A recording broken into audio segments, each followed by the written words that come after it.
Good morning!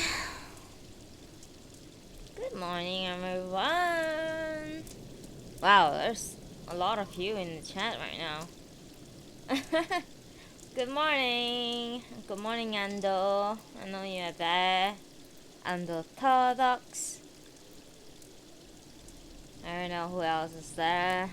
Probably Zapok. Probably. I don't know. Who could be there?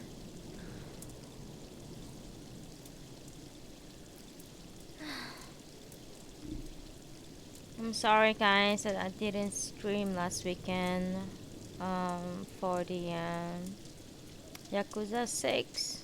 I was really planning to. That morning I really did thought that I could do it, but it was just too sad. I was just too sad basically about,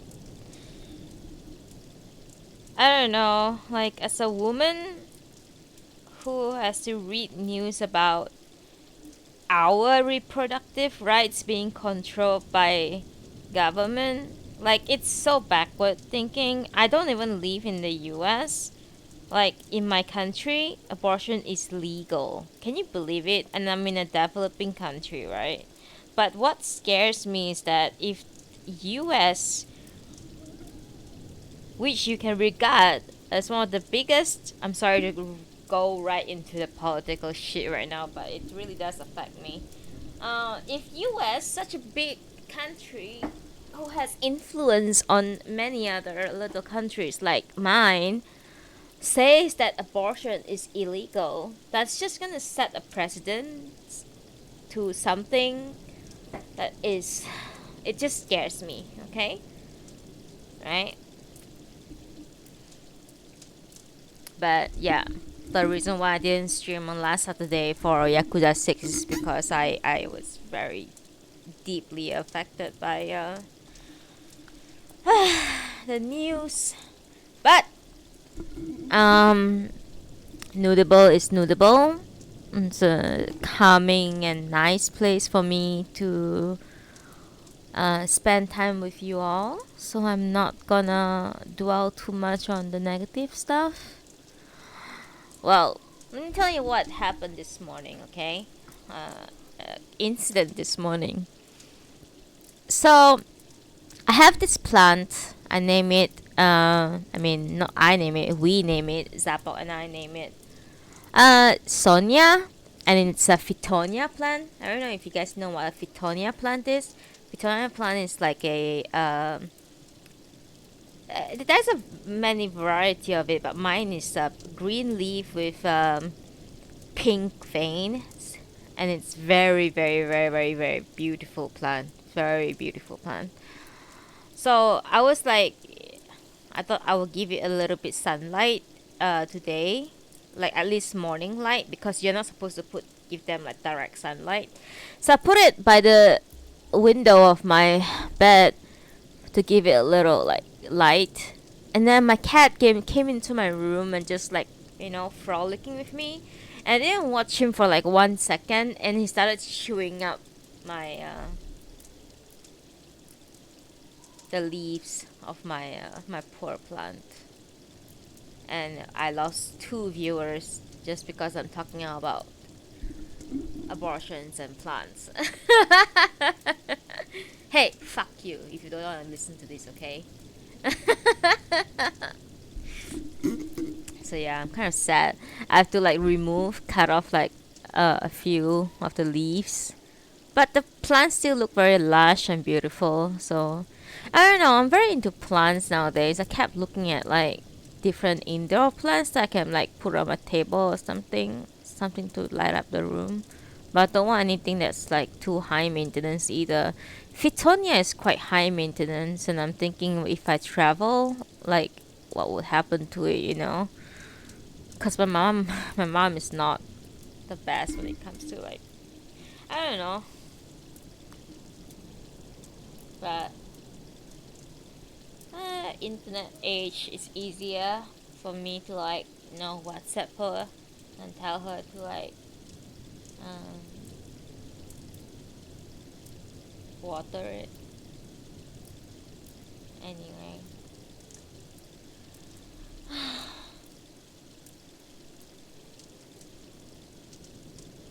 today is going to be quite an eventful day. I'm going to go to a friend's house and learn how to be a barista. Not really, just learning a little bit of barista stuff like coffee making skills. I'm in a phase in my life where I'm like, I want to learn everything that I can learn in my life because I feel like there's a never ending. Yeah. I think people just expect me to jump right into reading the book at 11. But no, I don't do it like that. I do it my way. I like to chit chat with you all, even though you guys don't respond. By chit chatting, I mean ramble.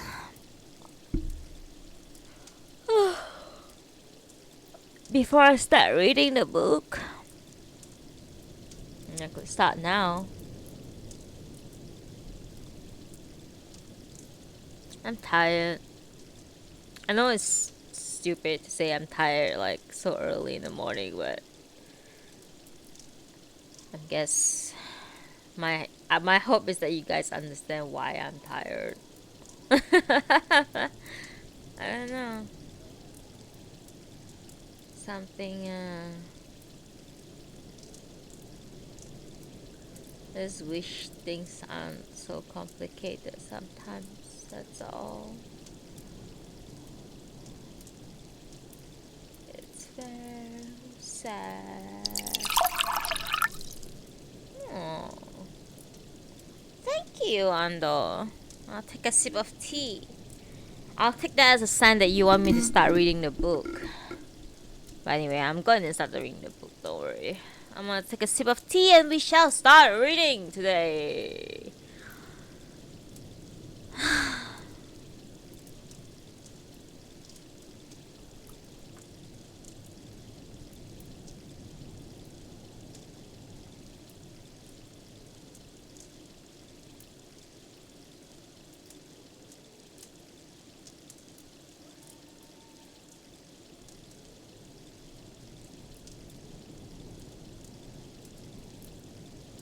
Surprisingly, Mia is not here today. But that's okay. That is okay. People are busy sometimes. Alright, let's go. Let's start. Let me sit comfortably.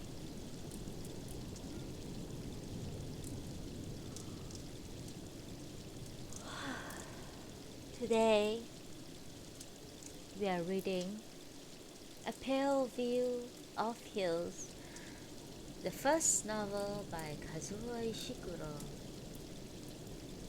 Part 1, Chapter 4.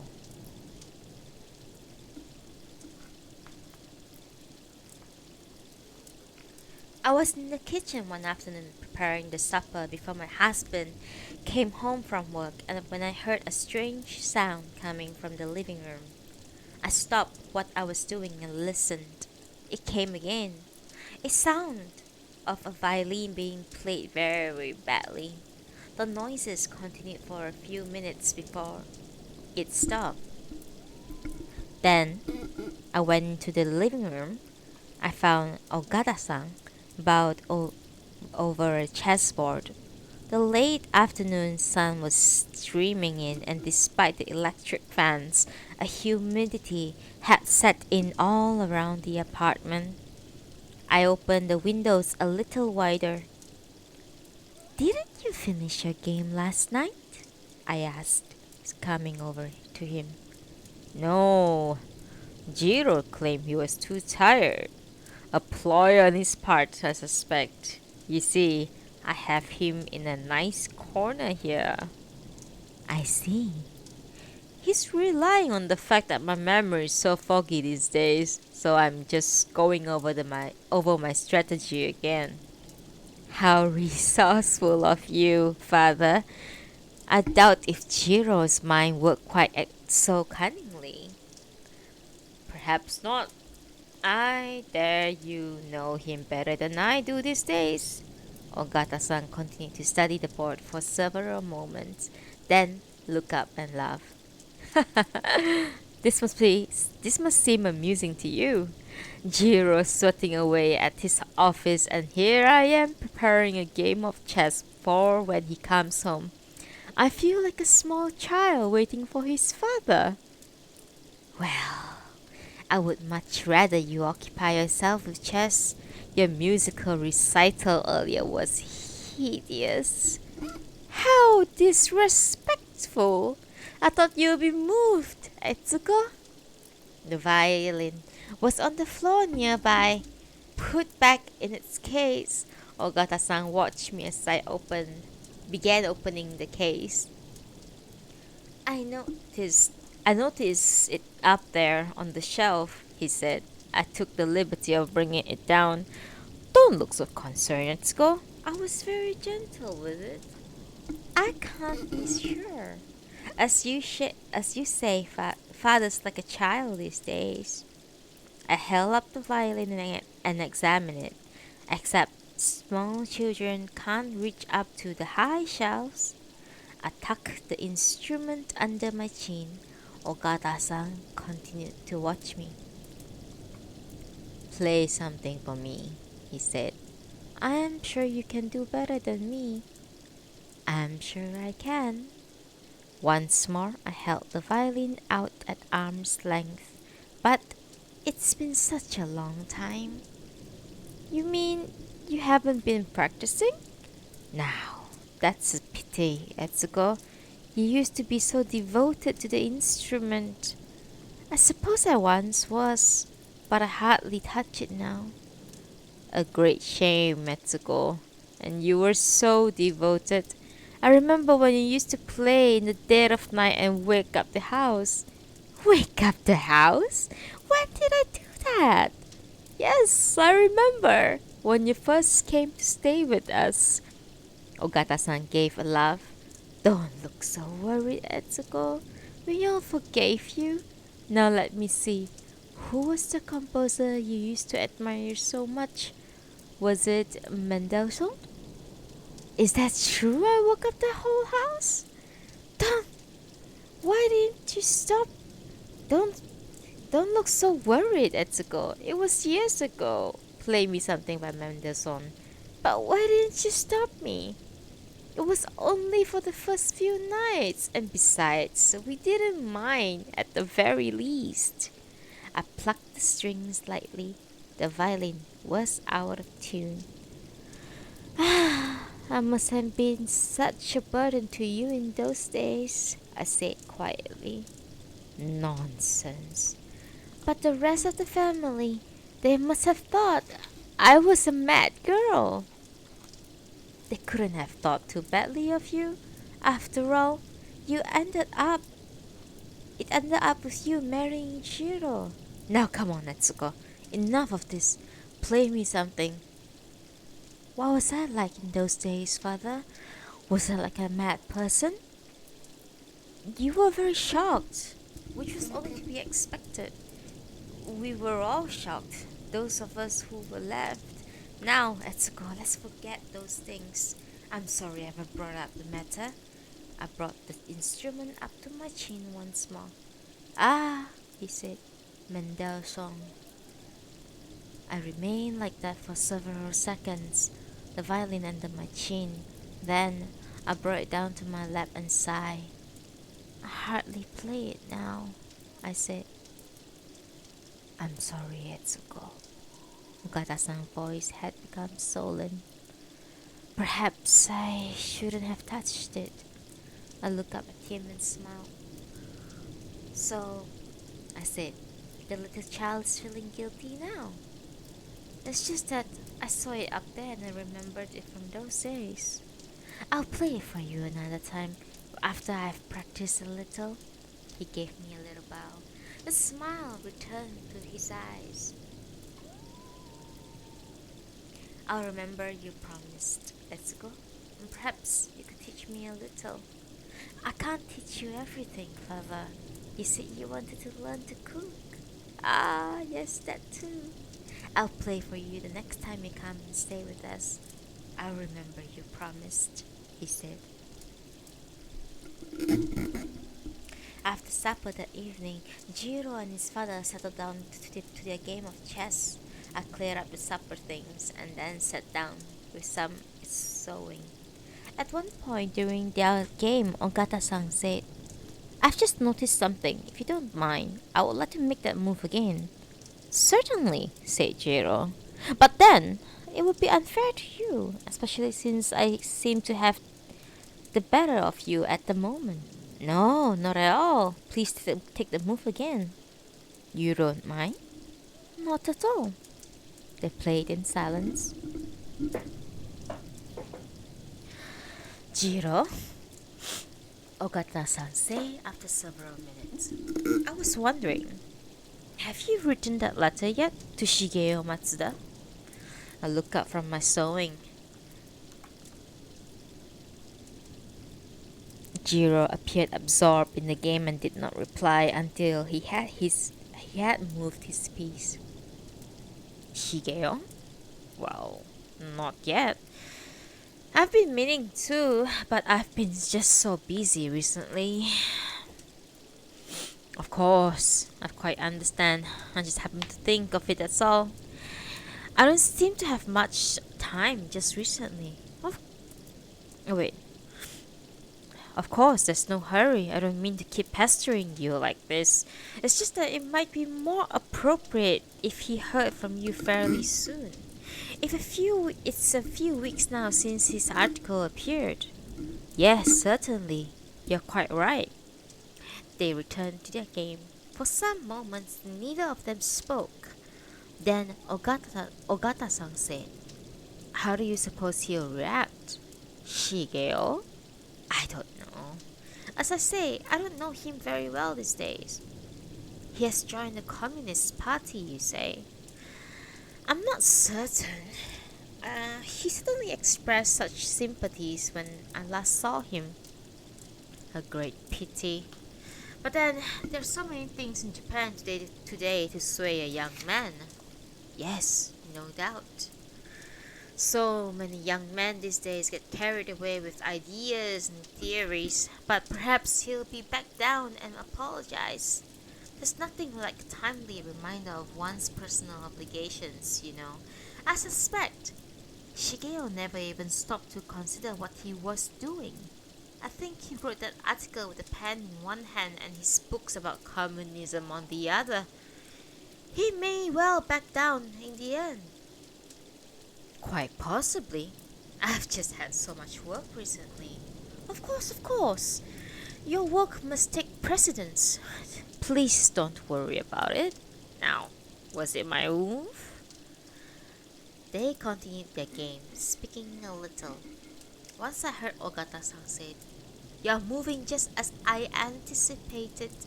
You'll need to be very clear to escape from that corner. They had been playing for some time when there was a knock on the door. Jiro looked up and threw me a glance. I put down my sewing and got to my feet. When I opened the door, I found two men grinning and bowing at me. It was quite late by then, and I thought at first they had come to the wrong apartment. But then I recognized them as two of Jiro's colleagues and asked them in. They stood in the entryway giggling to themselves. One was a tubby man whose face looked quite flushed. His companion was thinner, with a pale complexion like that of a European, but it seemed he had been drinking too much, for pink blotches had appeared on each of his cheeks. They were both wearing ties, loosened untidily. They were holding jackets over their arms. Jiro seemed pleased to see them and called to them to sit down, but they remained in the entryway giggling. Ah, Ogata! The pale-faced man said to Jiro, Perhaps we caught you at a bad time. Not at all. What are you doing in this part anyway? We have been to see Murasaki's brother. In fact, we haven't been home yet. We came to disturb you because we are afraid to go home, the tabby man put in. We didn't tell our wives that we would be late. What a rebel you are, the pair of you, said Jiro. Why don't you take off your shoes and come up here? We have caught you at a bad time, the pale-faced man said again. I can see you have a visitor. He grinned and bowed to Ogata-san. This is my father, but how can I introduce you if you don't come in? The visitors finally took off their shoes and seated themselves. Jiro introduced them to his father, and they began once more to bow and giggle. You gentlemen are from Jiro's firm? Ogata-san asked. Yes, indeed, the tabby man replied. A great honor it is too, even if he does give us a tough time. We called your son Pharaoh in the office because he urges the rest of us to work like slaves while he does nothing himself. What nonsense, said my husband. It's true. He orders us around like we are his dog bodies. Then he sits down and reads the newspaper. Ogata-san seemed a little confused, but seeing the others laugh, he joined in. And what's this here? The pale-faced man indicated the chessboard. You see, I knew we had interrupted something. We're just playing chess to pass the time, said Jiro. Go on playing then. Don't let the rebel like us interrupt. Don't be silly. How could I concentrate with idiots like you around? Jiro pushed away the chessboard. One or two of the pieces fell over and he stood them up again without looking at the squares. So, you have been to see Murasaki's brother? Let's go get some tea for the gentleman. My husband had said this despite the fact that I was already on my way to the kitchen, but the tabby man started to wave his hand frantically. Madam, sit down, please. We'll be going in just a moment. Please be seated. It's no problem, I said, smiling. No, madam, I implore you. He started to shout out loudly. We're just rebels, like your husband says. Please don't make a fuss. Please sit down. I was about to obey him, but then I saw Jiro gave me an angry look. At least have some tea with us, I said. It's no trouble at all. Now that you have sat down, you may as well stay for a while, my husband said to the visitors. Anyways, I want to know about Murasaki's brother. Is he as mad as they say he is? He's a character, all right, the tabby man said with a laugh. We certainly weren't disappointed. And did anyone tell you about his wife? I bowed and made my way into the kitchen unnoticed. I prepared the tea and put on the plate some cakes I had been making earlier that day. I could hear laughter coming from the living room, my husband's voice amongst them. One of the visitors was calling him Pharaoh again in a loud voice. When I returned to the living room, Jiro and his visitors seemed to be in high spirits. The tabby man was relating an anecdote about some cabinet minister's encounter with General MacArthur. I put the cakes near them, poured out their tea, then sat down beside Ogata-san. Jiro's friends made several more jokes concerning politicians. And then the pale-faced man pretended to be offended because his companion had spoken disparagingly of some personage he admired. He kept a straight face while the others teased him. By the way, Hanada, my husband said to him, I heard an interesting story the other day at my office. I was told during the last election you threatened to beat your wife with a golf club because she wouldn't vote the way you wanted. Where did you pick up this rubbish? I got it from a reliable source. That's right, the tabby man said. And your wife was going to call the police to report political intimidation. What rubbish! Besides, I don't have any golf clubs anymore. I sold them all last year. You still have that 7-iron, said the tabby man. I saw it in your apartment last week. Maybe you used that. But you can't deny it, can you, Hanada? Said Jiro. It's nonsense about the golf club. But it's true you couldn't get her to obey you. The pale-faced man shrugged. Well, it's her personal right to vote any way she pleases. Then why did you threaten her? His friend asked. I was just trying to make her see sense, of course. My wife votes for Yoshida just because he looks like her uncle. That's typical of women. They don't understand politics. They think that they can choose country's leaders the same way they chooses dresses. So you gave her a 7-iron? Said Jiro. Is that true? Ogata-san asked.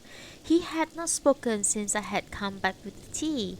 The others three stopped laughing and the pale-faced man looked at Ogata-san with a surprised expression. Well, no. He became suddenly formal and gave a small bow. I didn't actually hit her. No, no, said Ogata-san. I meant you and your wife, yourself. You voted for separate parties? Well, yes. Then giggled awkwardly. What could I do?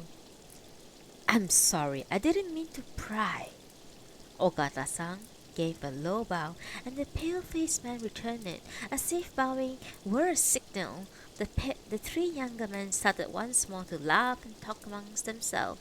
They moved off politics and began discussing various members of their firm. When I was pouring tea, I noticed the cakes. The cakes, despite me having put out a generous amount, had almost all disappeared. I finished refilling their teacups and then sat down beside Ogata-san.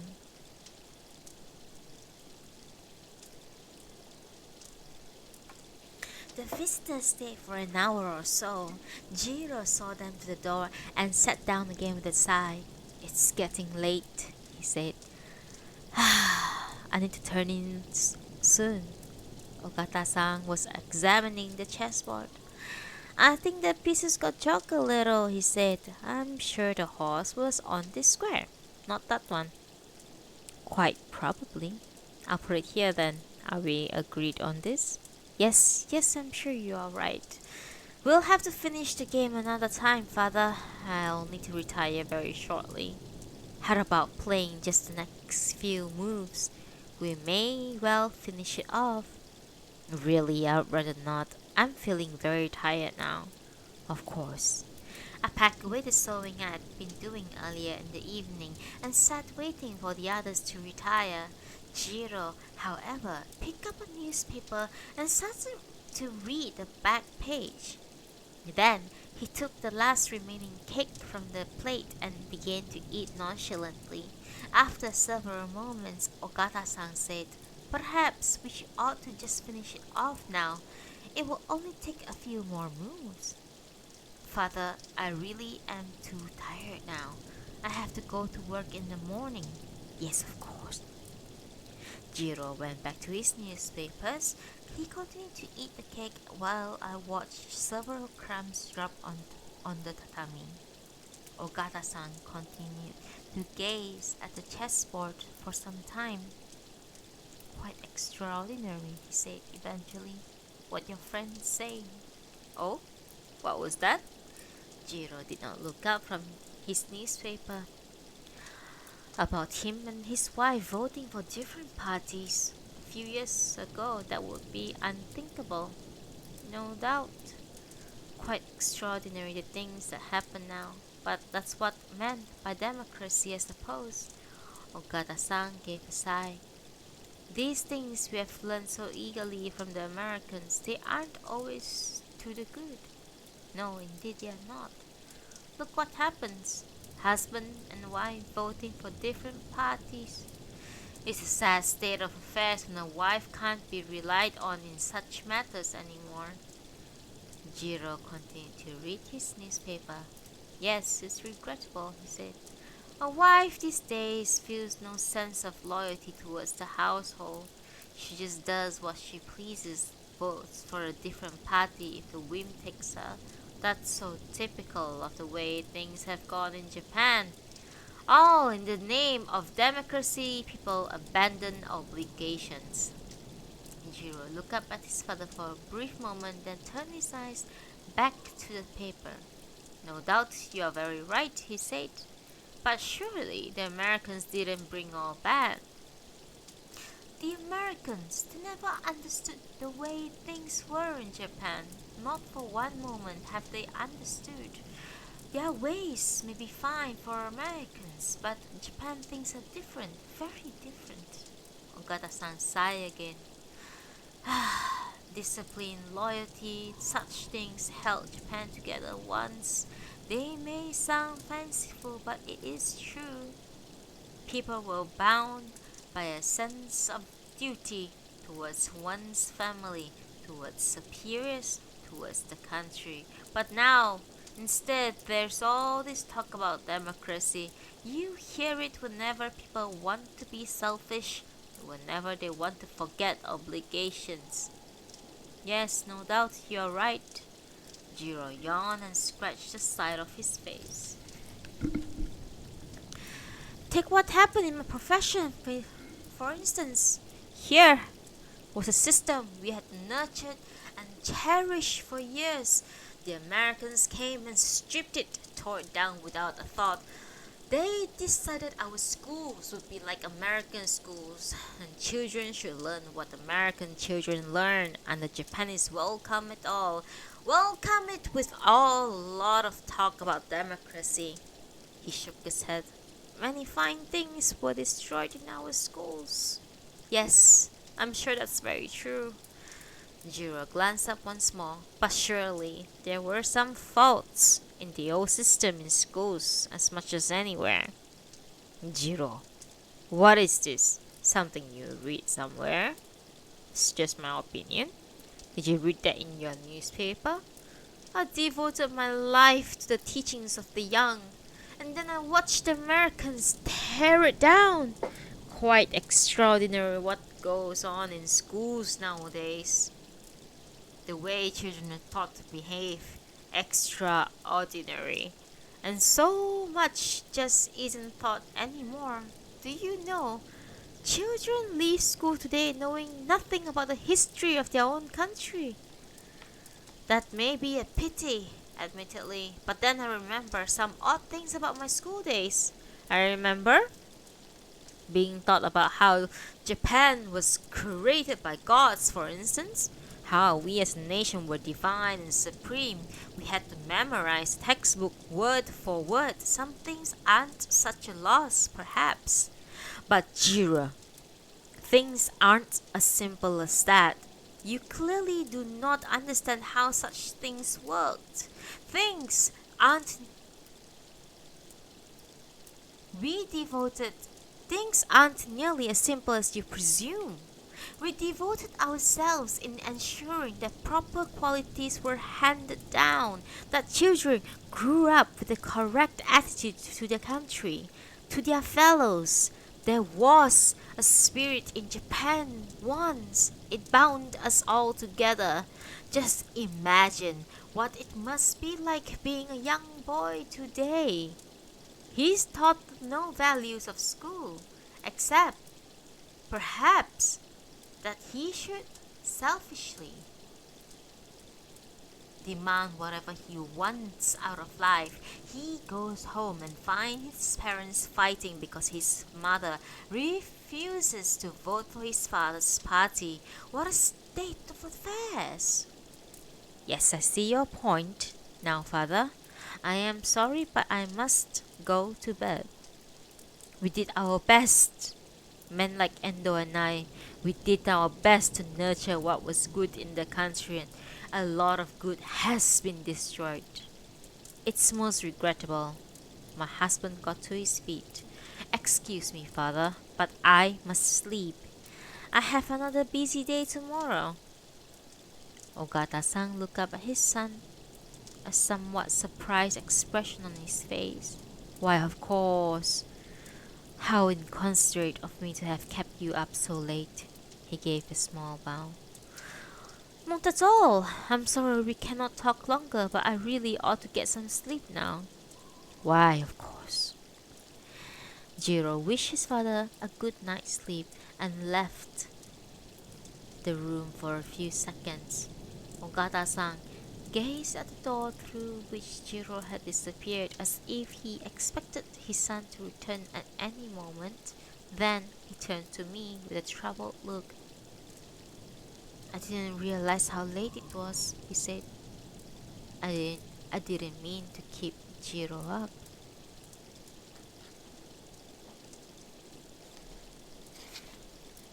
That's the end of chapter 4. One sip of tea and I'm gonna start chapter 5.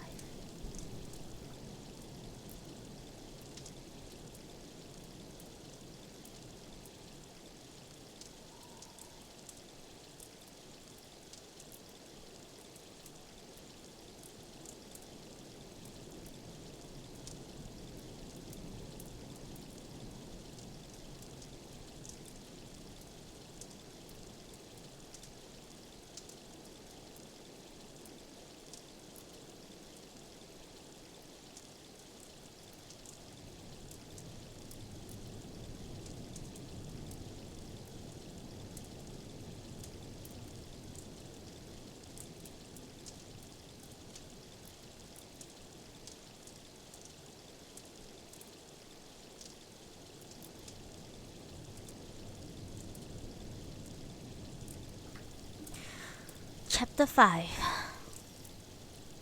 Gone? And had he left you no message at his hotel? Sachiko laughed. "You look so astonished, Etsuko," she said. "No, he had left nothing. He had gone yesterday morning, that's all they knew. To tell you the truth, I half expected this." I realized I was still holding the tray. I laid it down carefully, then seated myself on a cushion opposite Sachiko. There was a pleasant breeze blowing through the apartment that morning. "But how terrible for you! And you were waiting with everything packed and ready." "This is nothing new to me, Etsuko. Back in Tokyo, that's where I first met him, you see. Back in Tokyo, it was just the same thing." "Oh no, this is nothing new to me. I have learned to expect such things." "And you said you're going back into town tonight? On your own? Don't look so shocked, Etsuko. After Tokyo, Nagasaki same tame little town, and if he is still in Nagasaki, I'll find him tonight. He may change his hotel, but he won't have changed his habits. But this is also distressing. If you wish, I'll be glad to come and sit down with Mariko until you get back." "Why, how kind of you. Mariko is quite capable of being left on her own. But if you are prepared to spend a couple of hours with her tonight, that would be most kind. But I'm sure this whole thing will sort itself out, Etsuko. You see, when you have come through some of the things I have, you'll learn not to let the small setbacks like this worry you." "But what if I mean, what if he's left Nagasaki altogether?" "Oh, he hasn't gone far, Etsuko. Besides, if he really meant to leave me, he would have left a note of some kind, wouldn't he? You see, he hasn't gone far, and he knows I'll come and find him. Sachiko looked at me and smiled. I found myself at loss for any reply. "Besides, Etsuko," she went on, "he did come all the way down here. He came all this way to Nagasaki to find me at my uncle's house, all that way from Tokyo. Now why would he have done that if he didn't mean everything he has promised? You see, Etsuko, what he wants most is to take me to America. That's what he wants. Nothing's changed, really. This is just a slight delay." She gave a quick laugh.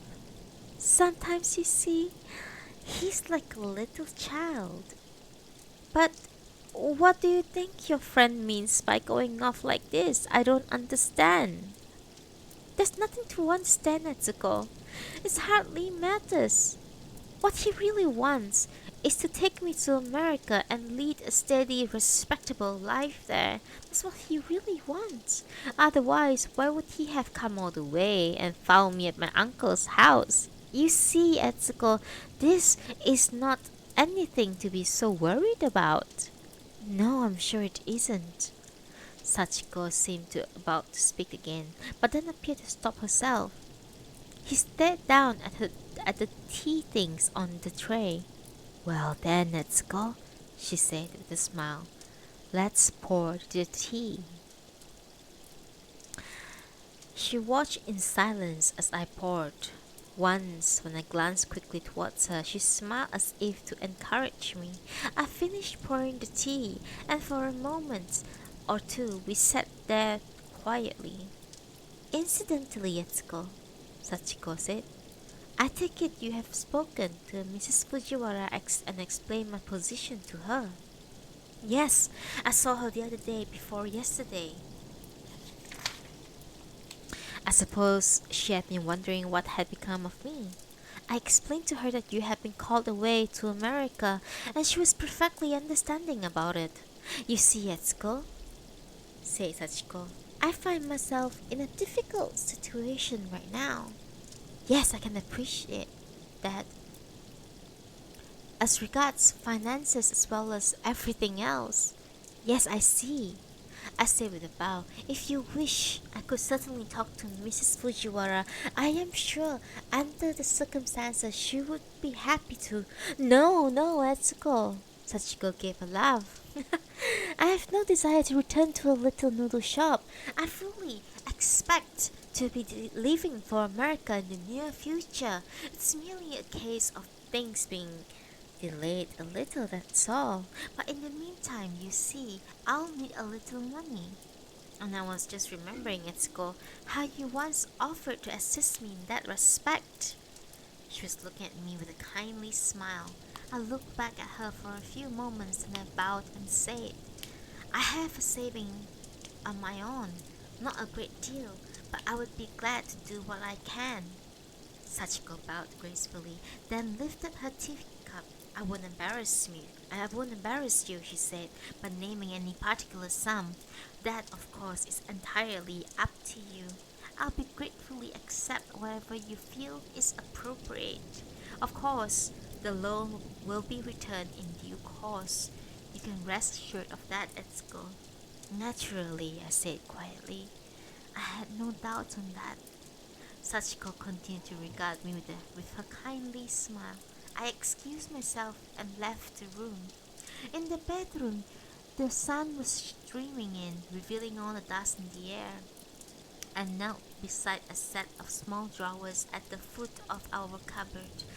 From the lowest drawer, I removed various items, photograph albums, greeting cards, a folder of watercolors my mother had painted, and laying them carefully on the floor beside me. At the bottom of the drawer was the black lacquer gift box. Lifting the lid, I found the several letters I had preserved unknown to my husband, together with 2 or 3 small photographs. From beneath, I took out the envelope containing my money. I carefully put back everything as it had been and closed the drawer. Before leaving the room, I opened the wardrobe, chose a silk scarf of a suitable discreet pattern, and wrapped it around the envelope. When I returned to the living room, Sachiko was refilling her teacup. She did not look up at me, and when I laid the folded scarf on the floor beside her, she carried on pouring the tea without glancing at it. She gave me a nod as I sat down, and then began to sip from her cup. Only once, as I was lowering her teacup, did she cast a quick sideway glance at the bundle beside her cushion. There's something you don't seem to understand, Etsuko, she said. You see, I'm not ashamed or embarrassed about anything I have done. You can feel free to ask whatever you like. Yes, of course. For instance, Etsuko, why is it that you never ask me anything about my friend as you insist on calling him? There really isn't anything to be embarrassed about. Why, Etsuko, you're beginning to blush already. I assure you, I'm not getting embarrassed. In fact, but you are, Etsuko. I can see you are. Sachiko gave a laugh and clapped her hands together. Why can't you understand? I have nothing to hide. I have nothing to be ashamed of. Why are you blushing like this? Just because I mentioned Frank? But I'm not embarrassed. I assure you I have never assumed anything.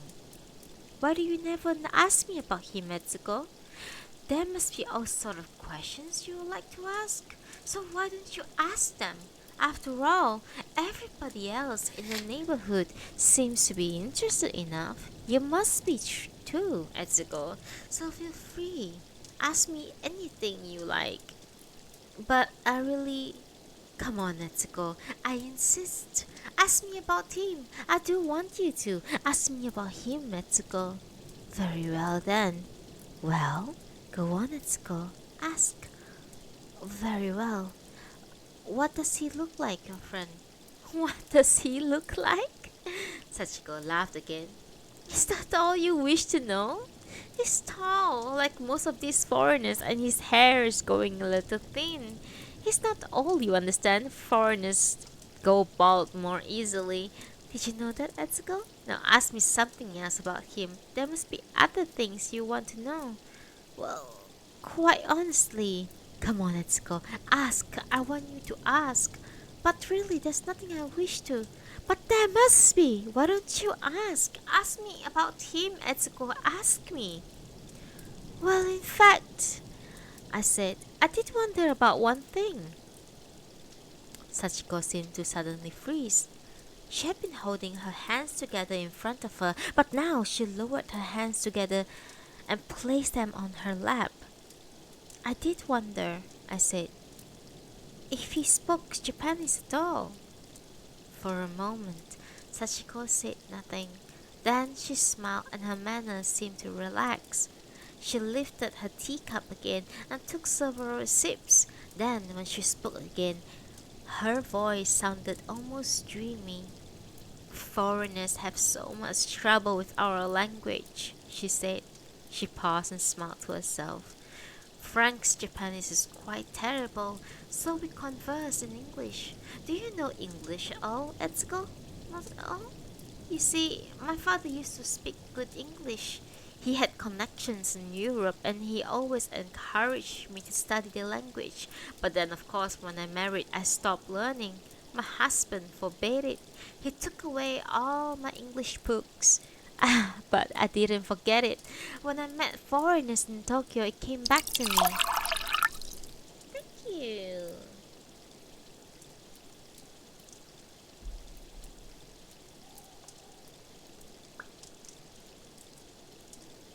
One second, please.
My apologies. So I had something to attend to. Okay, let's continue.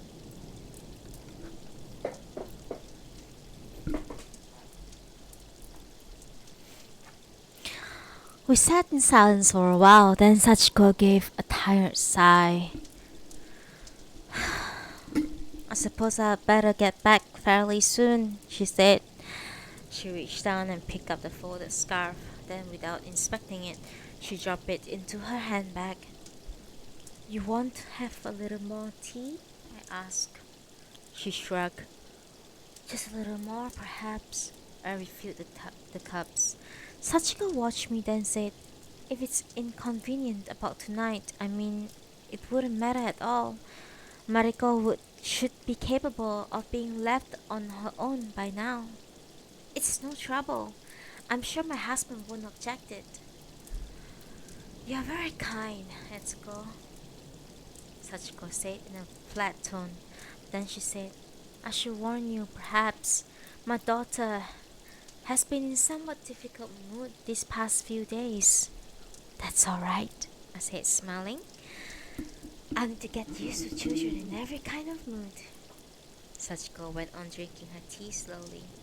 She seemed in no hurry to be returning. Then she put down her teacup and for some time sat examining the back of her hands. I know it was a terrible thing what happened here in Nagasaki, she said finally.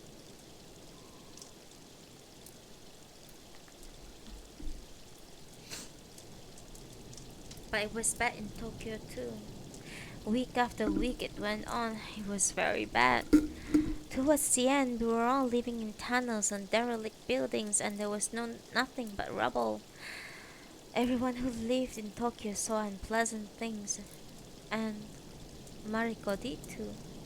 She continued to gaze at the back of her hands. Yes, I said, it must have been a very difficult time. This woman, the woman that you have heard Mariko talk about, there was something Mariko saw in Tokyo.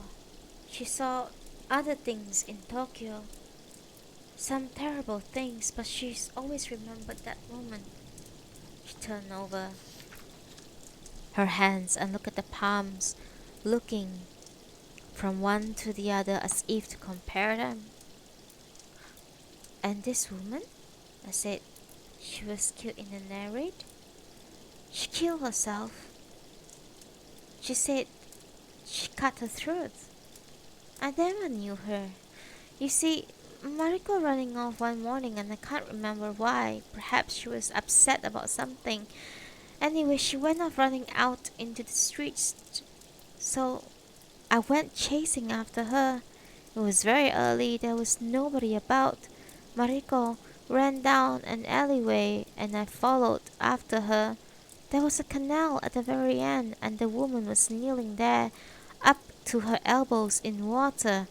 A young woman, very thin. I knew something was wrong as soon as I saw her. You see, Etsuko, she turned around and smiled at Mariko. I knew something was wrong, and Mariko must have done too because she stopped running. At first, we thought the woman was blind. She had that kind of look. Her eyes didn't seem to actually see anything.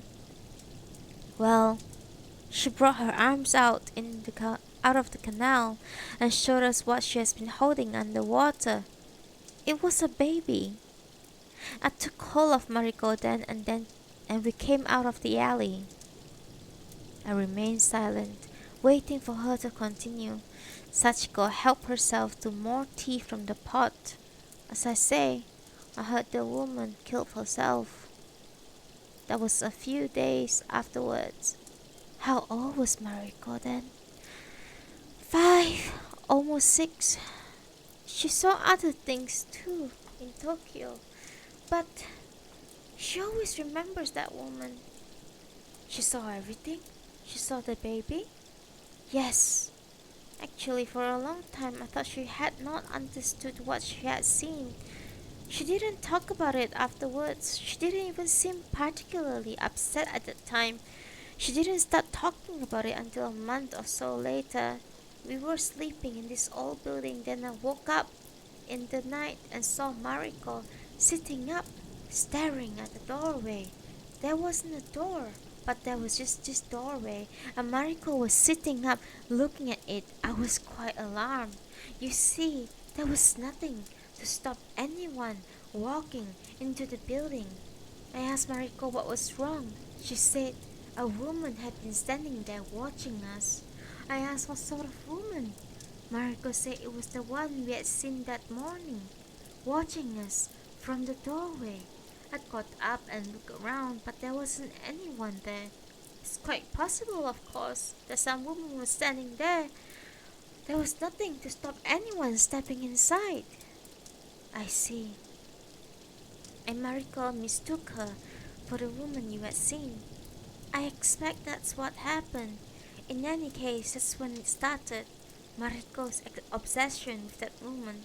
I thought she had grown out of it, but just recently it started again. If she starts to talk about it tonight, please don't pay her any attention. I see. You know how it is with children, said Sachiko. They play at make-believe and they get confused where their fantasies begin and end. Yes, I suppose it's nothing unusual really. You see, Etsuko, things were very difficult when Mariko was born. Yes, they must have been, I said. I'm very fortunate, I know. Things were very difficult. Perhaps it was foolish to have married when I did. After all, everyone could see a war was coming. But then, Netsuko, no one knew what a war was really like. Not in those days. I married into a highly respected family. I never thought a war could change things so much.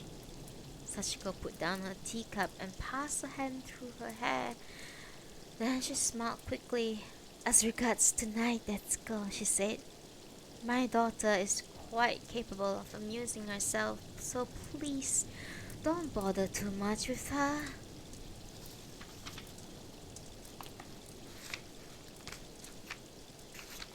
Mrs. Fujiwara's face often grew weary when she talked about her son. He's becoming an old man, she was saying. Soon we'll have only the old maids to choose from. We were sitting in the forecourt of a noodle shop. Several tables were occupied by the office workers having their lunch. Poor Kazuo-san, I said with a laugh, but I can understand how he feels. It was so sad about Miss Michiko, and they were engaged for a long time, weren't they? 3 years. I never saw the point of this long engagement. Yes, Michiko was a nice girl. I'm sure she would be the first to agree with me about Kazuo mourning her like this. She would have wanted him to continue with his life. It must be difficult for him, though, to have built up plans for so long for only things to end that way. But that's all in the past now, said Mrs. Fujiwara. We have all have to put things behind us. You too, Etsuko. Remember, you were heartbroken once, but you managed to carry on. Yes, but I was fortunate. Ogata-san was very kind to me in those days. I don't know what would have become of me otherwise. Yes, he was very kind to you. And of course, that's how you met your husband. But you deserve to be fortunate. I really don't know where I would be today if Ogata-san hadn't taken me in. But I can understand how difficult it must be for your son. I mean, even me, I still think about Nakamura-san sometimes. Sometimes. I can't help it. Sometimes I wake up and forget. I think I'm still back there. Sorry. Sometimes I think I'm still back here in Nakagawa. Now, Etsuko, there's no way to talk. Mrs. Fujiwara looked at me for some moments, then gave a sigh. But it happened to me too. Like you say, in the mornings, just as you wake, it catches you unaware. I often wake up thinking I'll have to worry and get breakfast ready for them all. We fell silent for a moment. Then Mrs. Fujiwara laughed a little. You are very bad at score, she said. See, you've got me talking like this now. It's very foolish of me, nodding to some private train of thought. Then, across the forecourt, a customer stood up, ready to leave. I watched Mrs. Fujiwara go over to him, a neat young man in shirt sleeve. They bowed to each other and began chatting cheerfully. The man made some remark as he buttoned his briefcase, and Mrs. Fujiwara laughed heartily. They exchanged bows once more, and he disappeared into the afternoon rush. I was grateful for the opportunity to compose my emotions. When Mrs. Fujiwara came back, I said, I'll be better to be leaving you soon. You are very busy just now. You just stay there and relax. You have only just sat down. I'll get you some lunch. No, that's all right. Now, Etsuko, if you don't eat here, you won't eat lunch for another hour. You know how important it is for you to eat regularly at this stage. Yes, I suppose so. Mrs. Fujiwara looked at me closely for a moment. Then she said, You are everything to look forward to now, Etsuko. What are you unhappy about? One moment, please. Let me refresh my party finder.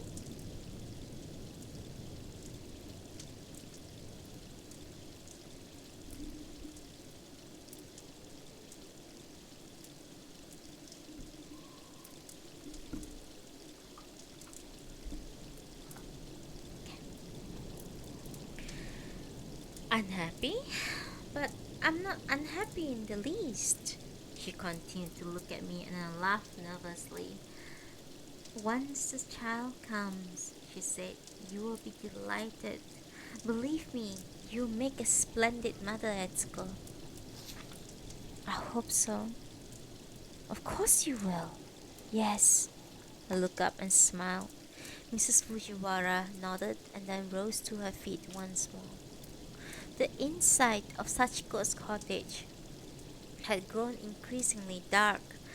There was only one lantern in the room, and at first I thought Mariko was staring at a black mark on the wall. She reached out a finger. Sorry, something caught in my throat.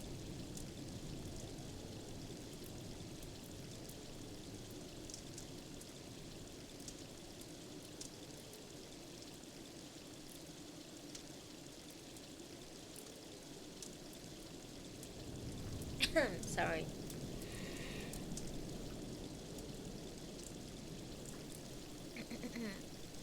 At first I thought Mariko was staring at a black mark on the wall. She reached out a finger and the shape moved a little. Only then I realized it was a spider. Mariko? Leave that alone, that's not nice. She put both her hands behind her back but went on staring at the spider. We used to have a cat once, she said, before we came here. She used to catch spiders. I see. No, leave it alone, Mariko. But it's not poisonous. No, but leave it alone, it's dirty. The cat we used to have, she could eat spiders. What will happen if I eat spider? I don't know, Mariko. Would I be sick? I don't know. I went on to sewing I had brought with me. Mariko continued to watch the spider. Eventually she said, I know why you came here tonight. I came because it's not nice for little girls to be on their own. It's because of the woman. It's because the woman might come again. Why don't you show me more drawings? The ones you showed me just now were lovely. Mariko did not reply. She moved over to the window and looked out into the darkness. Your mother won't be long now, I said. Why don't you show me some more drawings? Mariko continued to look into the darkness. Eventually she returned to the corner where she had been sitting before the spider had attracted her attention. How did you spend your day today, Mariko? I asked. Did you do any drawing? I played with Atsu and Mi-chan. That's nice. Where do they live? Are they from the apartment? That's Atsu. She's pointed to one of the small black kittens beside her. And that's Mi-chan. I laugh. I see. They're lovely kittens, aren't they? But don't you ever play with other children? The children from the apartments? I play with Atsu and Mi-chan. But you should try and make friends with the other children. I'm sure they are all very nice. They stole Suji-chan. He was my favorite kitten. They stole him? Oh dear! I wonder why they do that. Mariko began stroking a kitten. I've lost Suji-chan now. Perhaps he'll turn up soon. I'm sure the children were just playing. They killed him. I've lost Suji-chan now. Oh, I wonder why they did such a thing like that. I threw stones at them because they said things. Well, you shouldn't throw stones, Mariko. They said things about mother. I threw some stones at them and they took Suji-chan and wouldn't give him back. Well, you still got other kittens. Mariko moved across the room towards the window again. She was just tall enough to lean her elbows on the ledge. For a few moments, she looked into the darkness, her face close to the pane. I want to go out now, she said suddenly. Go out? But it's far too late. It's dark outside, and your mother will be back any time now. But I want to go out. Stay here, Mariko. She continued to look outside. I tried to see what was visible to her. From where I sat, I could see only darkness. Perhaps you should be kinder to the other children. Then you can make friends with them. I know why mother asked you to come here. You cannot expect to make friends if you throw stones. It's because of the woman. It's because mother know about the woman. I don't understand what you're talking about, Mariko-san. Tell me more about your kittens. Will you draw more pictures of them when they get bigger? It's because the woman might come again. That's why mother asked you. I don't think so. Mother's seen the woman. She saw her the other night. I stopped sewing for a second and looked up at Mariko. She had turned away from the window and gazing at me at a strangely expression look. Where did your mother see this person? Out there. She saw her out there. That's why she asked you. Mariko came away from the window and returned to her kittens. The older cat had appeared, and the kittens had caught up to their mother. Mariko lay down beside them and started to whisper. Her whispering had a vaguely disturbing quality. Your mother should be home soon, I said. I wonder what she can be doing. Mariko continued whispering. She was telling me about Frank-san, I said. He sounded like a very nice man. The whispering noises stopped. We stared at each other for a second. He's a bad man, Mariko said. Now, that's not a nice thing to say, Mariko-san. Your mother told me all about him and he sounds very nice. And I'm sure he's very kind to you, isn't he? She got to her feet and went to the wall. The spider was still there. Yes, I'm sure he's a nice man. He's kind to you, isn't he, Mariko-san? Mariko reached forward. The spider moved quite slowly along the wall. Mariko, leave that alone. The cat we had in Tokyo, she used to catch spiders. We were going to bring her with us. I could see the spiders more clearly in its new position. It had thick, short legs, each leg casting a shadow in the yellow wall. She was a good cat, Mariko continued. She was going to come with us to Nagasaki. And did you bring her? She disappeared. The day before we were leaving, Mother promised we could bring her, but she disappeared. I see. She moved suddenly and caught one of the spider's legs. The remaining legs crawled frantically around her hand and she brought it away from the wall. Mariko, let it go. That's dirty. Mariko turned over her hand and the spider crawled onto her palm. She closed her other hand over it so it's imprisoned. Mariko, put that down. It's not poisonous, she said, coming closer to me. No, but it's dirty. Put it back in the corner. It's not poisonous, though. She stood in front of me, the spider inside her cupped hand. Through the gap of her fingers, I could see a leg moving slowly and rhythmically. Put it back to the corner, Mariko. What would happen if I ate it? It's not poisonous. You would be very sick. Now, Mariko, put it back in the corner. Mariko brought the spider closer to her face and parted her lips. Don't be silly, Mariko. That's very dirty. Her mouth opened wider. Then her hand parted and the spider landed in front of my lap. I started back. The spider sped along the tatami into the shadows behind me. It took me a moment to recover, and by then, Mariko had left the cottage. That's the end of chapter 5. Getting interesting, huh?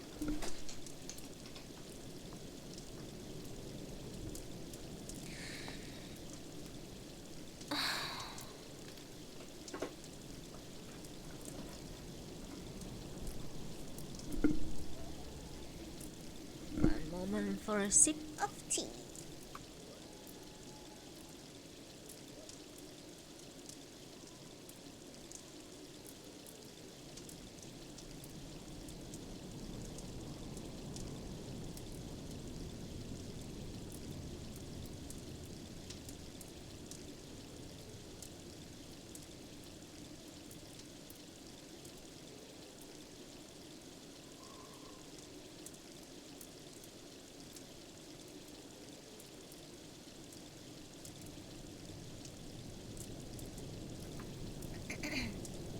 Chapter 6.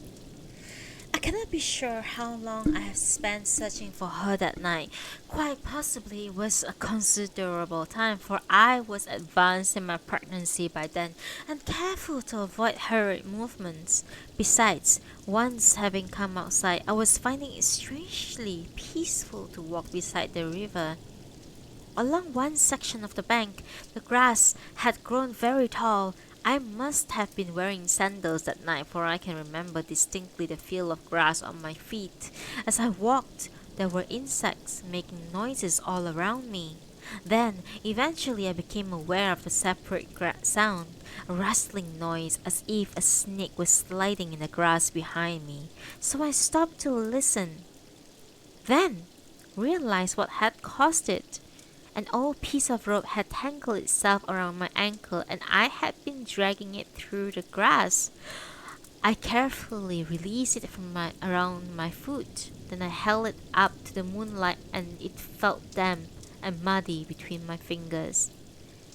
Hello, Mariko, I said, for she was sitting in the grass a short way in front of me. Her knees hunched up to her chin.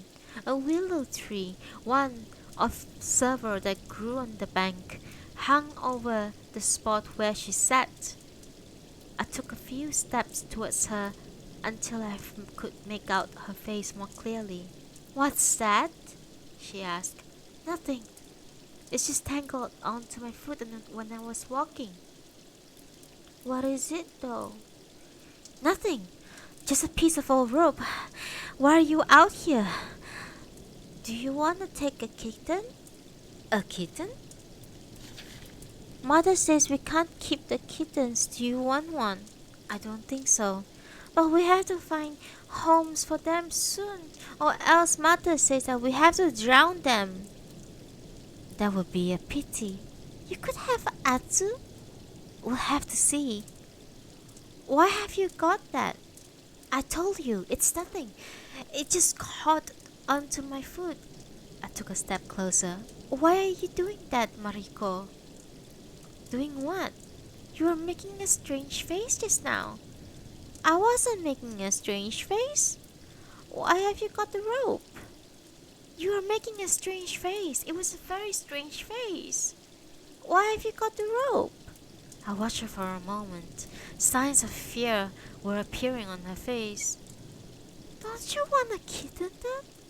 She asked. No, I don't think so. What's the matter with you? Mariko got to her feet. I came forward until I reached the willow tree. I noticed the cottage a short distance away. The shape of its roof darker than the sky. I could hear Mariko's footsteps running off into the darkness. When I reached the door of the cottage, I could hear Sachiko's voice from within, talking angrily. They both turned to me as I came in.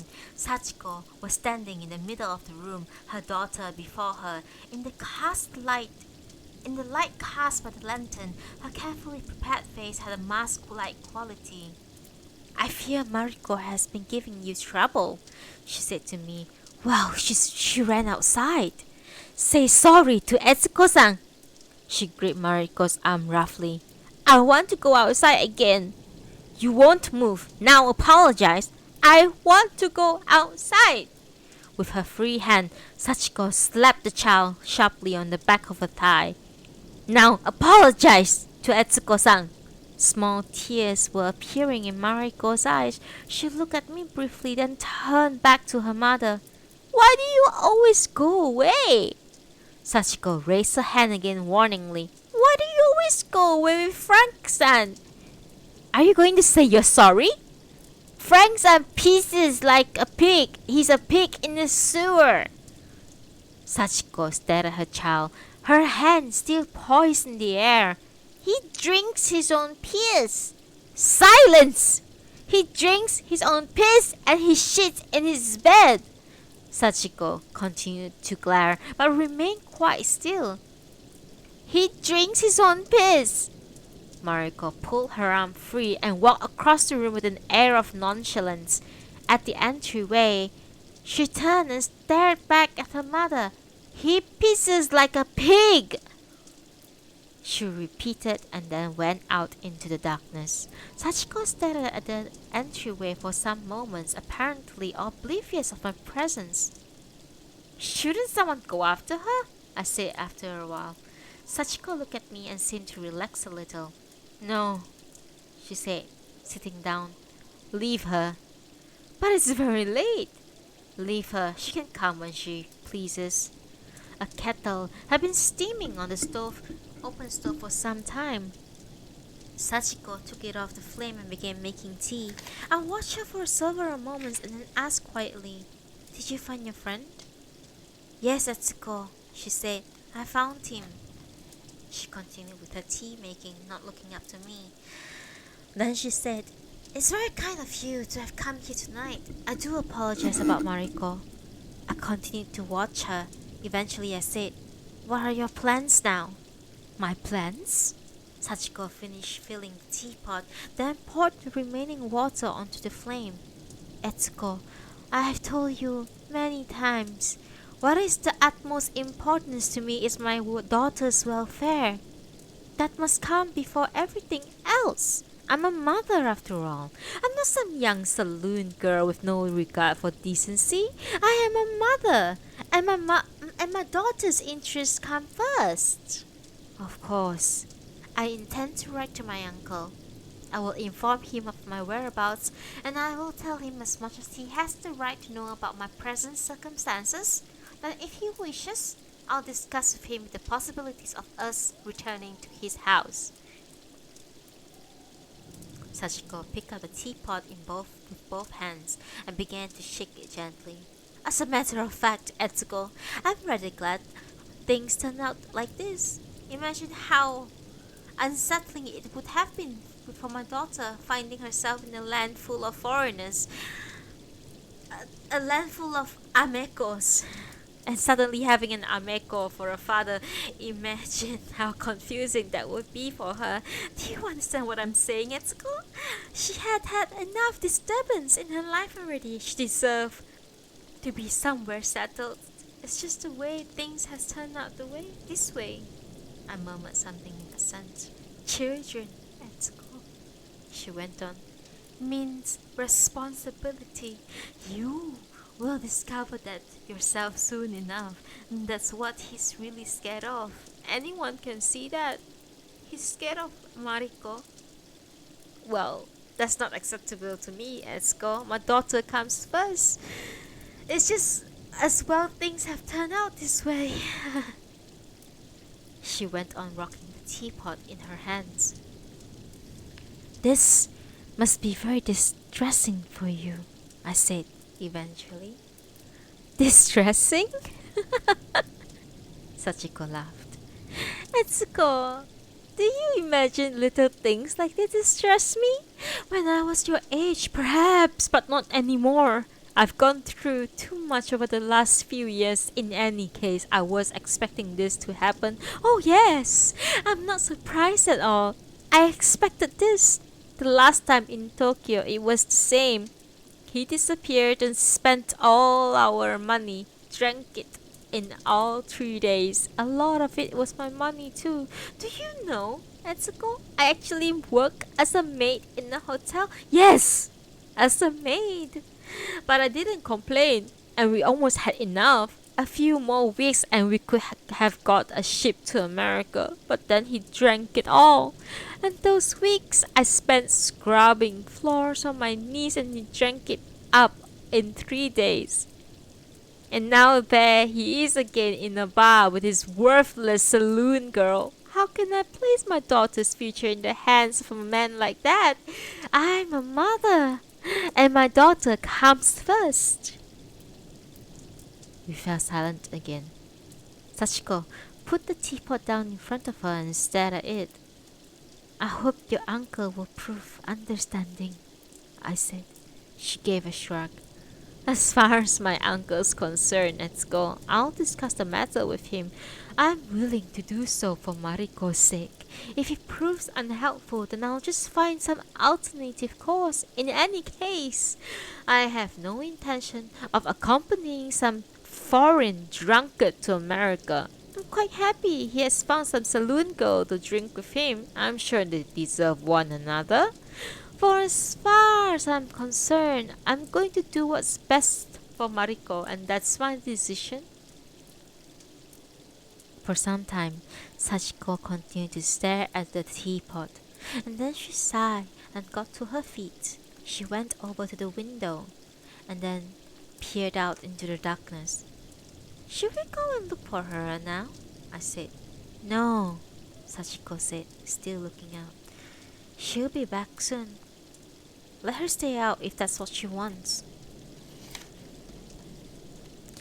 I feel only regret now for those attitudes I displayed towards Keiko. In this country, after all, it is not unexpected that a young woman of that age should wish to leave home. All I succeeded in doing, it would seem, was to ensure that when she finally left, now almost 6 years ago, she did so severing all her ties with me. But then I never imagined she could so quickly vanish beyond my reach. All I saw was my daughter, unhappy as she was home, would find the world outside too much for her. It was for her own protection I opposed her so vehemently. That morning, the 5th day of Nikki's visit, I awoke during the early hours. What occurred to me first was that I could no longer hear the rain as on previous nights and mornings, and then I remembered what had awoken me. I lay under the covers looking in turn at those objects visible in the pale light. After several minutes, I felt somewhat calmer and closed my eyes again.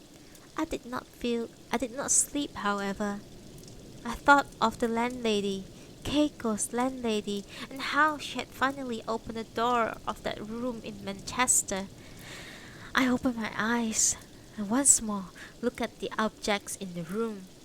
Finally, I rose and put on my dressing gown, and I made my way to the bathroom, taking care not to arouse Nikki, asleep in the spare room next to mine. When I came out of the bathroom, I remained standing on the landing for some time. Beyond the staircase at the far end of the hallway, I could see the door of Keiko's room. The door, as usual, was shut. I went on staring at it, then moved a few steps forward. Eventually, I found myself standing before it. Once, as I stood there, I thought I heard a small sound, some movement from within.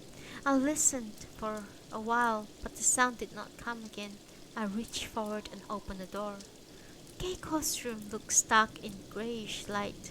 A bed covered in a single sheet, her white dressing table, and on the floor several cardboard boxes containing those of her belongings she had not taken with her to Manchester. I stepped further into the room. The curtains had been left open. I could see the orchard now. The sky looked pale and white. It did not appear to be raining. Beneath the window, down the grass, two birds were pecking at some fallen apples. I started to feel cold and returned to my room. A friend of mine's writing a poem about you, said Nikki. We were, we were eating breakfast in the kitchen. About me? Why on earth is she doing that? I was telling her about you, and she decided she would write a poem. She's a brilliant poet. A poem about me? How absurd! What is there to write about? She doesn't even know me. I just said, Mother. I told her about you. It's amazing how well she understands people. She's been through quite a bit herself, you see. I see. How old is this friend of yours? Mother, you're always so obsessed with how old people are. It doesn't matter how old some people are. It's what they have experienced that counts. People can get to be 100 and not experience a thing. I suppose so. I gave a laugh and glanced towards the windows. Outside, it started to drizzle. I was telling her about you, Nikki said, about you and Dad and how you left Japan. She was really impressed. She appreciates what it must have been like, how it wasn't quite as easy as it sounds. For a moment, I went on gazing at the windows. Then I said quickly, I'm sure your friend will write a marvelous poem. I took an apple from the fruit basket and Nikki watched as I began to peel it with my knife. So many women, she said, get stuck with kids and lousy husbands and they are just miserable, but they can't pluck up the courage to do anything about it. They just go on like that for the rest of their lives. I see. So you're saying they should desert their children, are you, Nikki? You know what I mean. It's pathetic when people just waste their lives. I did not speak, although my daughter paused as if expecting me to do so. It couldn't have been easy what you did, Mother.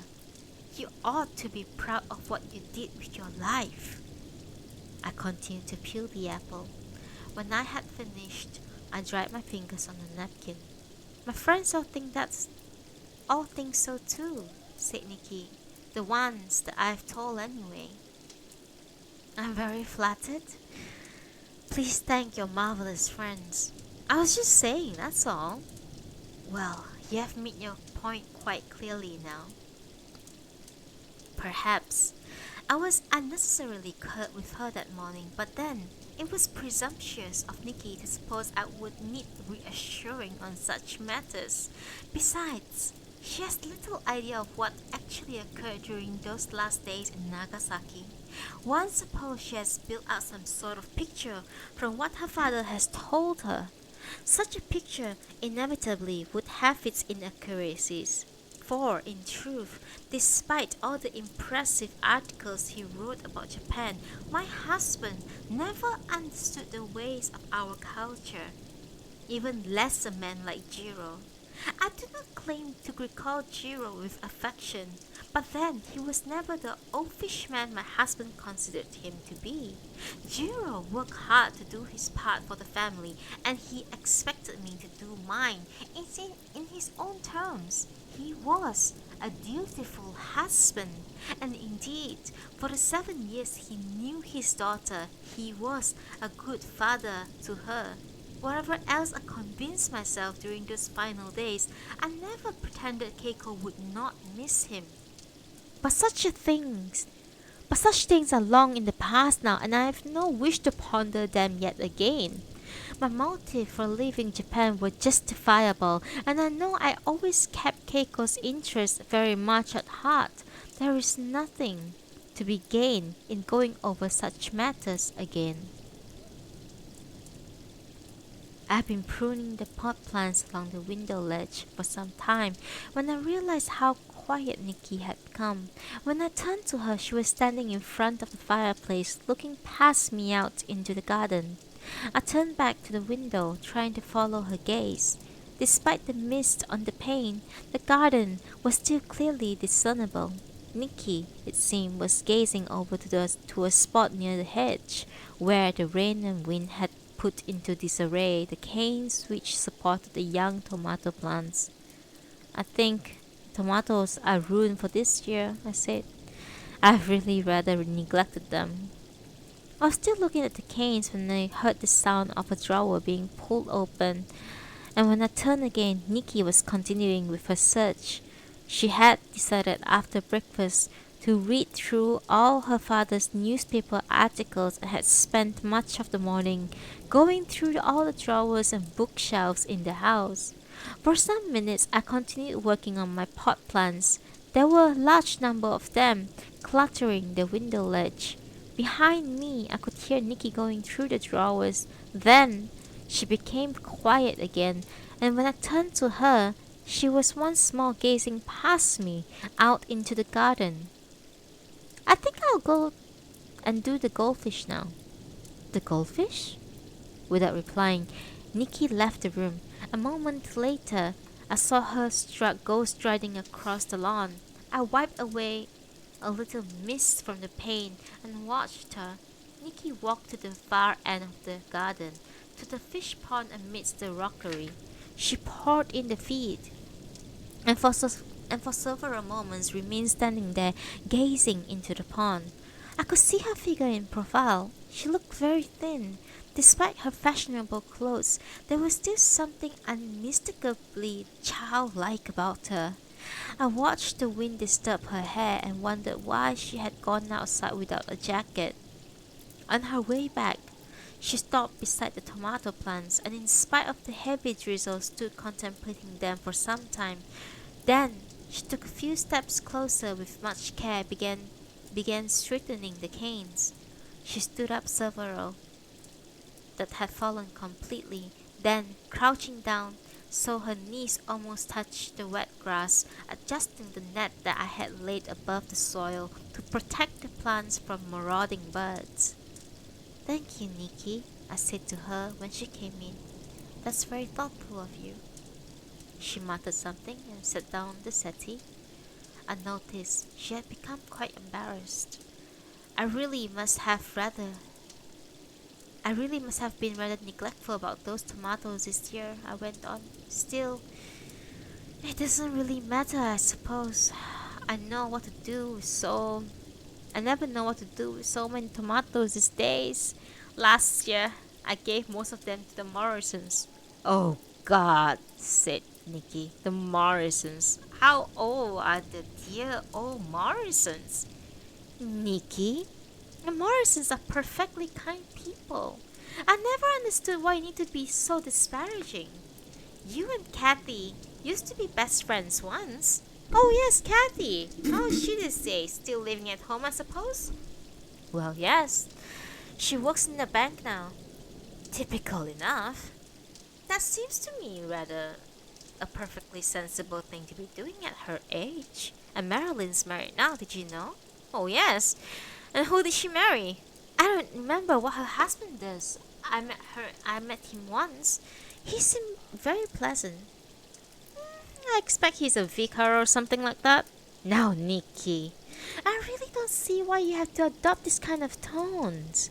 The Morrisons have always been extremely kind to us."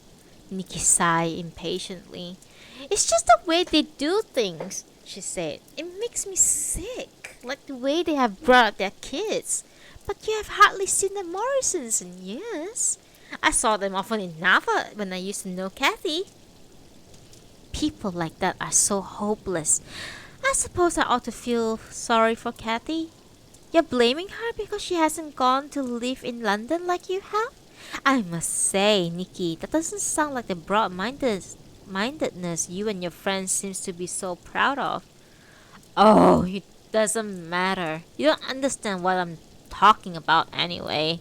She glanced towards me, then heaved another sigh. It doesn't matter, she repeated, looking the other way.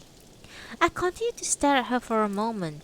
Eventually, I turned back to the window ledge and for some time walked on in silence. You know, Nikki, I said after some time, I'm very pleased you have good friends you enjoy being with. After all, you must lead your own life now. That's only to be expected. My daughter gave no reply.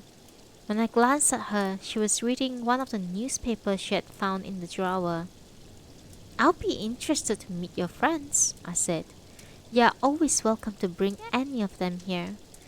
Nikki flicked her head to prevent any hair falling across her vision and continued to read. A look of concentration had appeared on her face. I went back to my plants, for I could read these signals well enough. There's a certain subtle yet quiet, empathetic manner Nikki adopts whenever I display curiosity concerning her life in London.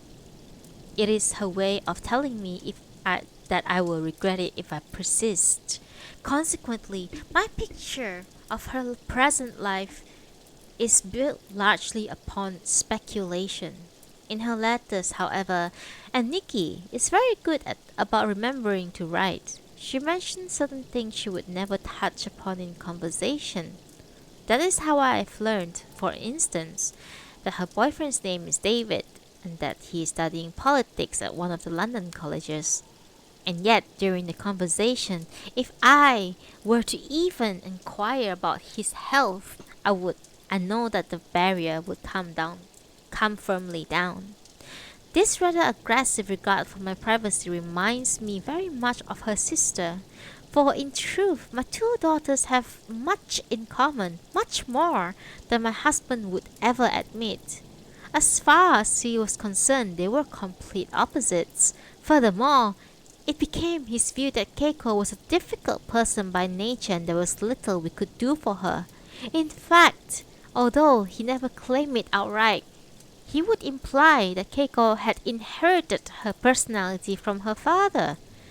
I did little to contradict this, for it was the easy explanation that Jiro was to blame, not us. Of course, my husband never knew Keiko in her early years. If he had, he may well have recognized how similar the two girls were during their respective early ages. Both had fierce tempers, both were possessive, as if and if they become upset, they would not, like other children, forget their anger quickly and would remain moody for the most of the day. And yet, one has become happy, confident young woman, and I have every hope for Nikki's future, while the other, after becoming increasingly miserable, took her own life. I do not find it easy as my husband did to put the blame on nature or else on Jiro. However, such things are in the past now, and there is little to be gained in going over them here. By the way, mother, said Nikki, that was you this morning, wasn't it? This morning? I heard these sounds this morning, really early, about 4 o'clock. I'm sorry I disturbed you. Yes, that was me. I began to laugh. Why, who else did you imagine it was? I continued to laugh, and for a moment could not stop. Nikki stared at me, her newspaper still held open before her. Well, I'm sorry I woke you, Nikki, I said, finally controlling my laughter. It's alright. I was awake anyway. I can't seem to sleep properly these days. And after all that fuss you made about the rooms, perhaps you should see a doctor. Per- Maybe I will. Nikki went back to her newspaper. I laid down the clippers I had been using and turned to her. You know, it's strange. I had that dream again this morning. What dream? I was telling you about it yesterday, but I don't suppose you were listening and dreamt about that little girl again. What little girl? The one we saw playing on the swing the other day when we were at the village having coffee. Nikki shrugged. Oh, that one, she said, not looking up. Well, actually, it isn't that little girl at all. That's what I realized this morning. It seemed to be that little girl, but it wasn't. Nikki looked at me again, then she said, I suppose you mean it was her? Keiko? Keiko? I laughed a little. What a strange idea. Why should it be Keiko? No, it was nothing to do with Keiko. Nikki continued to look at me, uncertainly. It was just a little girl I knew once, I said to her, a long time ago. Which little girl? No one you know. I knew her a long time ago. Nikki gave another shrug. I can't even get to sleep in the first place. I only slept about 4 hours last night. That's rather disturbing, Nikki, especially at your age. Perhaps you should see a doctor. You can always go and see Dr. Ferguson. Nikki made another one of her impatient gesture and went back to her father's newspaper article. I watched her for a moment. In fact, I realized something else this morning, I said. Something else about the dream. My daughter did not seem to hear. You see, I said, the little girl isn't on a swing at all. It seemed like that at first, but it's not a swing she's on. Nikki murmured something and carried on reading. And that is the end of part 1, chapter 5, chapter 6 of Paleville of the Hills. I'm going to stop here today because the next it will be part 2 of Paleville of the Hill, chapter 7. Thank you so much for being here today. I really enjoyed reading this book too.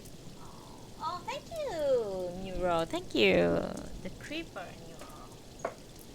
Thank you so much.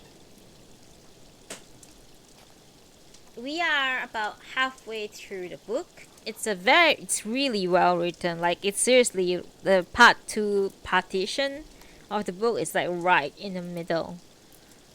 The pacing of this book is really incredible, I would say. Seriously, really, really good shit. I fucking love this book. Yeah.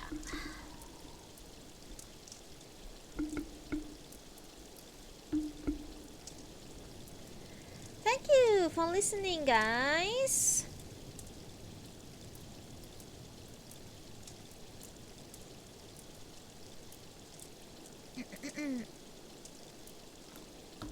Is there anything y'all want to claim? A poem? Oh, I forgot to change the price for the thingy. Hang on.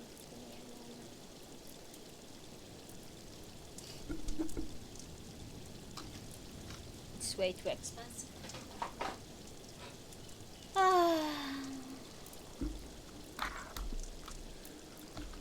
Sorry if I seem like a bit distracted today. I am indeed a bit distracted today. I'm not gonna lie. How much that? A love one quote should be so much cheaper. I'll put it at 300. It's just a quote. Save. Then read a poem. I'll put 600 for a real poem. Tarot card will stay at Tell her put 800. 800. Okay. Yeah, changed. Yeah, it's very slow. Yeah, and I'm very distracted because I have like some work to attend to and all that, like replying emails and stuff.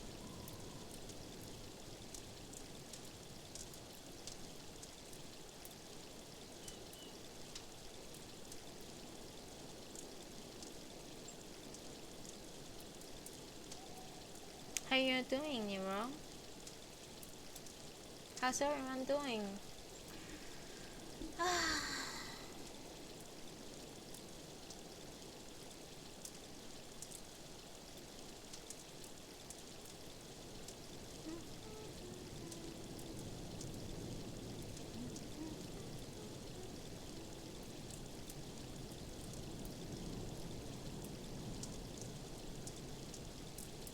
How do you like the story so far? I really like it. It's one of my favorite stories.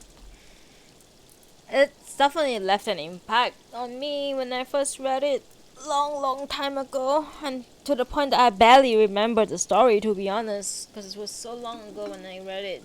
The book looks so old. I've owned the book for so long.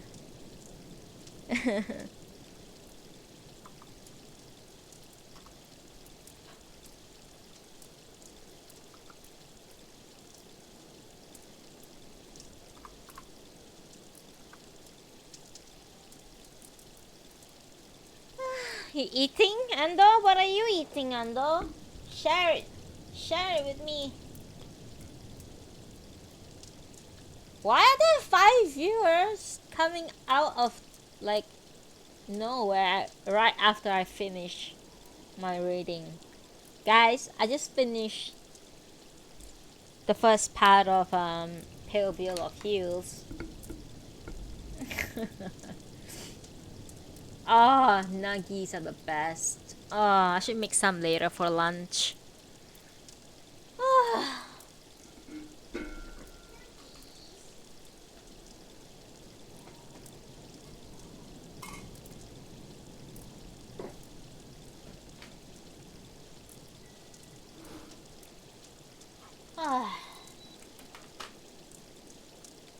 You guys wanna stay here and chat with me?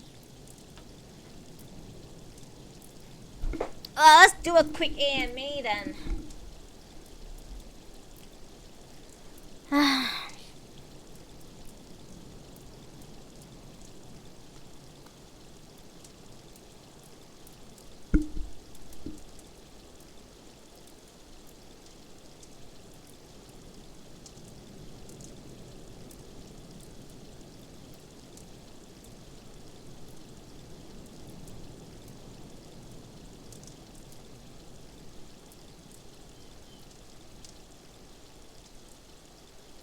Or we can just stay here listening to the sound of waterfall and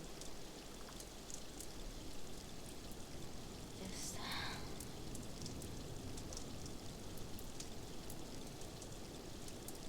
meditate in silence.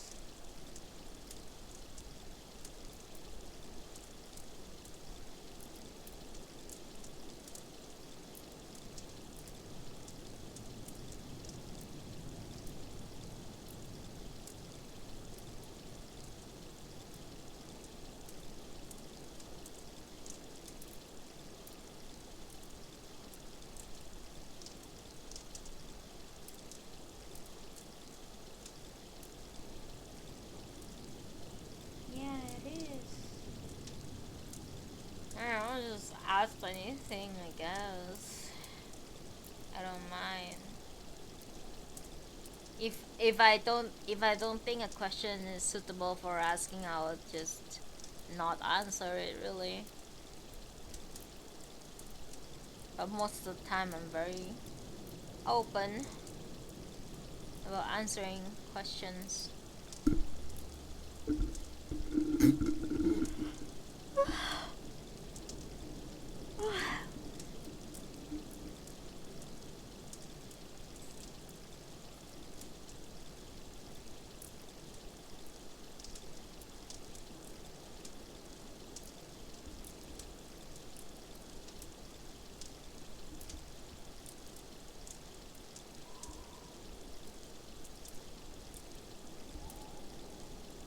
Oh, I stopped raiding. Besides doing the every Tuesdays reset raid to get the books, uh, I kind of stopped progging P3. DN tried to get me back, but I just don't. I'm just way too busy. Just too many things that I have to do in real life. Like when in real life stuff picks up, you just you're just too. You just don't have the energy. Like especially for me, like I barely have the energy to like walk to the kitchen and get water. So and to focus. And the worst thing is I don't know, like because DN is already way ahead like of me as well. DN is progging P4S now. Funny how things turns out because I was the one who kept asking DN to get into raiding, and now DN is like pro raider and I'm like here stagnant at P3. I had really good memories about P3S prog. When P3S prog first came out after we finished up P2S, um, I was progging with the girlfriends. It was such a happy time at that time. And there was one particular night that I remember that we all prog. No, not all of us, but like a couple of us, like a few of us, like drank so much that we were so drunk. I was drunk. I know I was fucked up, like super fucked up drunk, because I drank like maybe half a bottle of wine.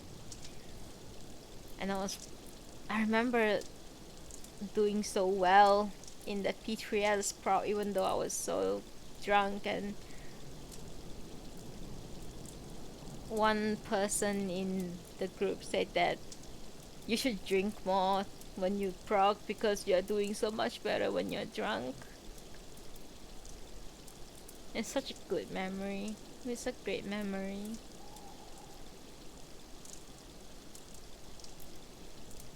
I miss those days a lot. It's very sad to lose friends.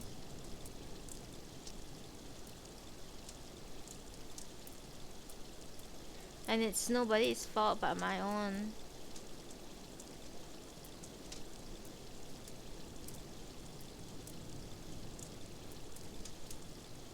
Yeah. Yeah, P3S is like crazy. Yeah. And though if you really want to do P1, you can always ask for my help. And DN as well. We can help you go like, you know. Yeah.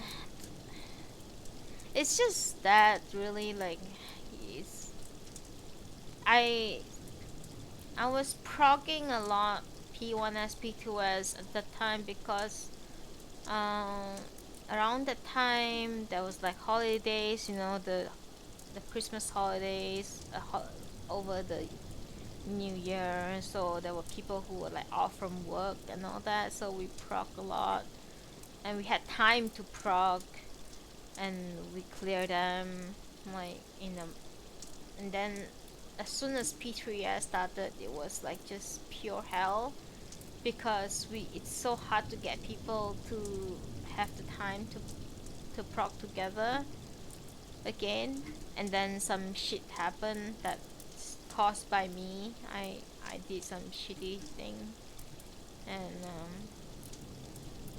I mean it's all in the past now. I can't really turn back time, but it's regrettable how things happened, and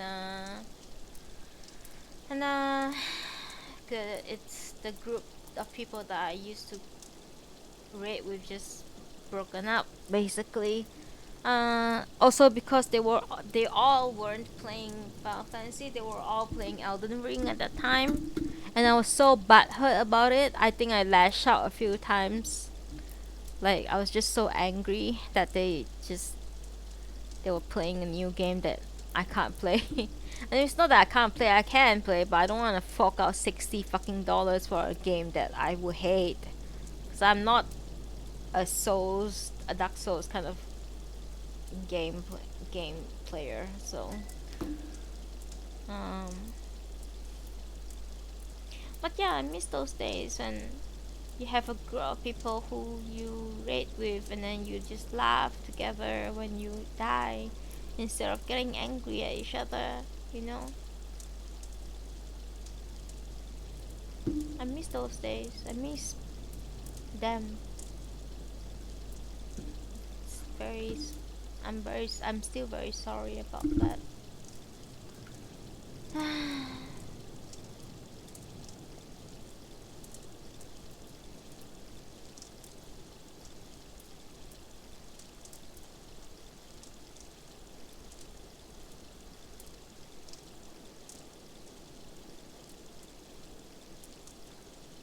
Yeah, exactly. Elden Ring basically broke the whole thing apart.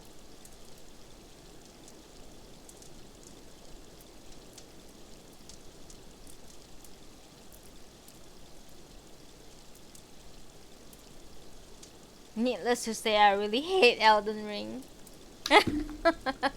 Not because it's a bad game, it's just it changed a lot of things because of it.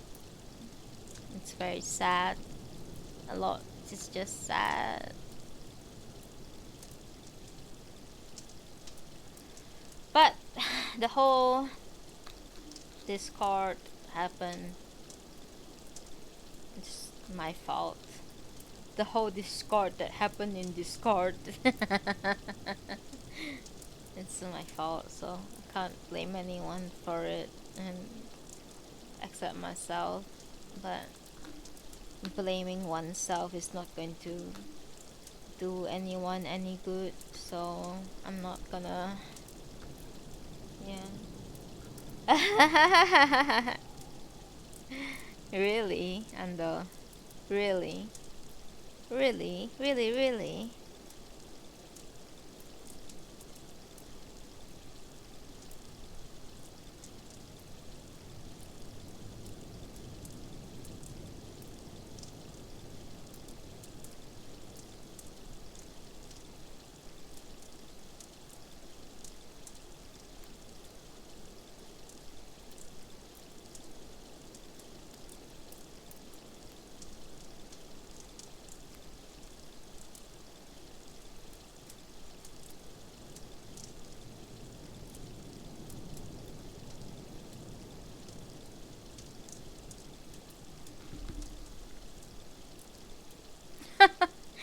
Kubu. So cute.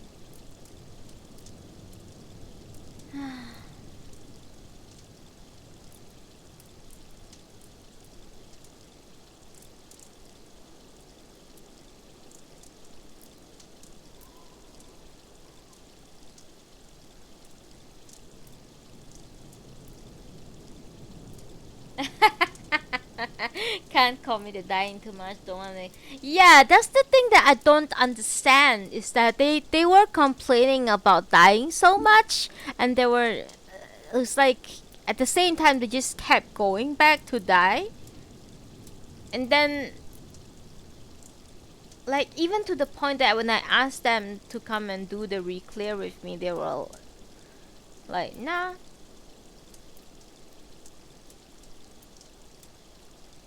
So I don't understand that train of thought basically, that why would you play a game where you just keep dying nonstop and you get so angry and frustrated over dying, and then you but at the same time you just keep going back. That's what I don't understand. But I mean, I guess I understand because I do rate and do rate progress. Yeah, yeah, yeah, yeah. Exactly, Neuro. Exactly. But it's like I don't. I think I mean, I do get frustrated as well, but I tend to stop if I feel like I'm not having fun anymore. That's what I do when I play games. Is that I will play and have fun, but if it doesn't bring me joy anymore, I'm just gonna stop. Basically, I don't know. But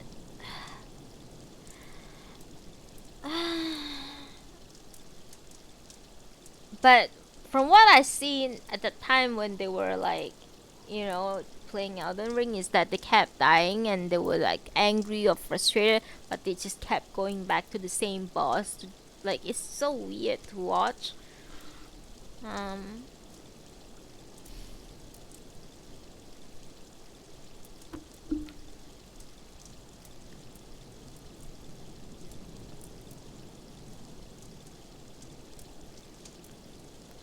by the way, I have something to attend to on Wednesday. Let's see.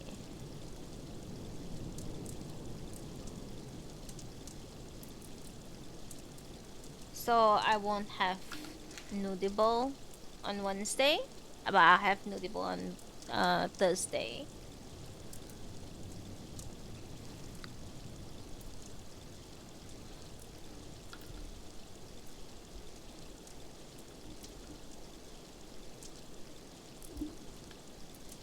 And then Friday I won't be available, so it's.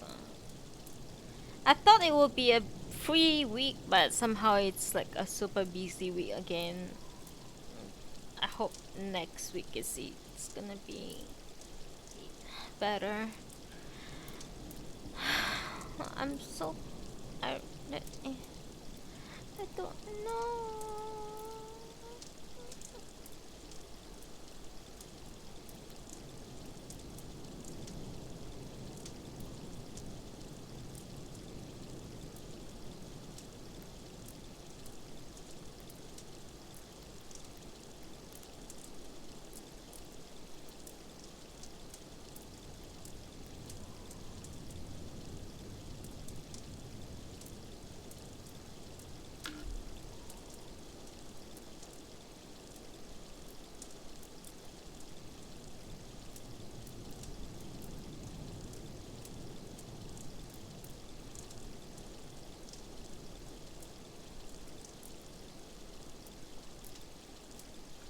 Woggy.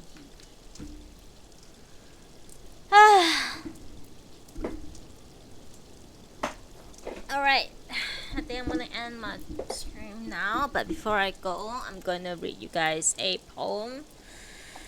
I'm gonna select a poem myself this time.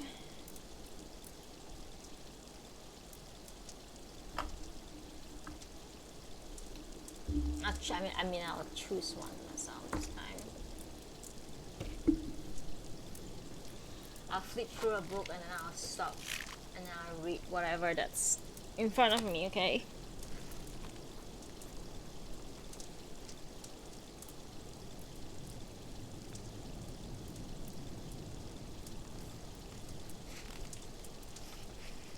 Oh my god. Nero! Okay, hang on. Before I read my poem, I'll do Nero's tarot card redemption. Un momento. Instructions, please.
Travel 6 stop. Okay. I understand. Hey, card of the day for Neuro. Let's go. Travel 6. 1, 2, 3, 4, 5, 6. Top card. Your card of the day is. Ooh, you're gonna make a choice today. You have to make a choice today. You have Two of Swords. Two of Swords. Two of Swords depicts a woman holding two swords, blindfolded, and a crescent moon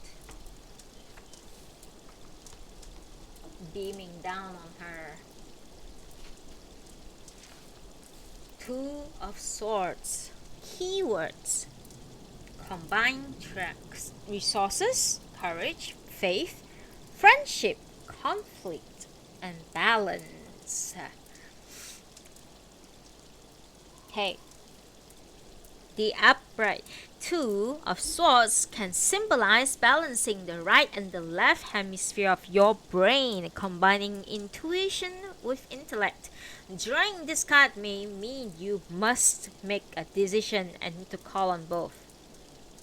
So, the Two of Swords advise you to take off your blindfold and look at the situation honestly and carefully and fairly. Okay? So, Swords is a very logical theme card. It's about knowledge, it's about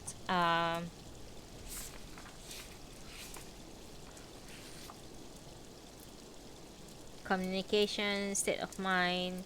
Yeah, it's Swords is not about following your heart. Swords is about intellect.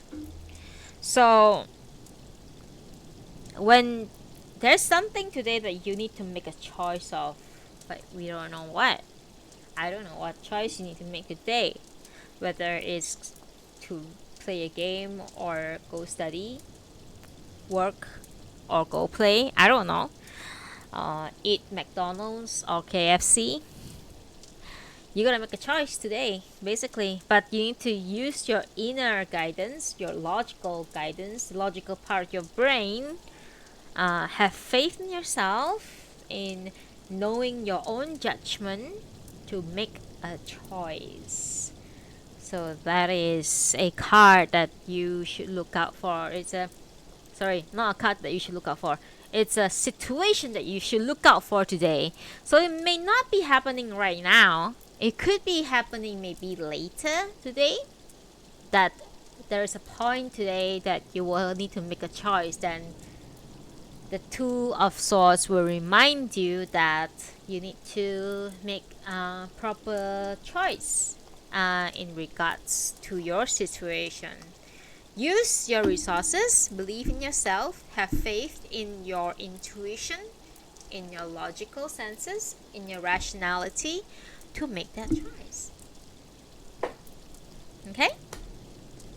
I shall read a poem and then we shall end the stream for today. Give me one moment.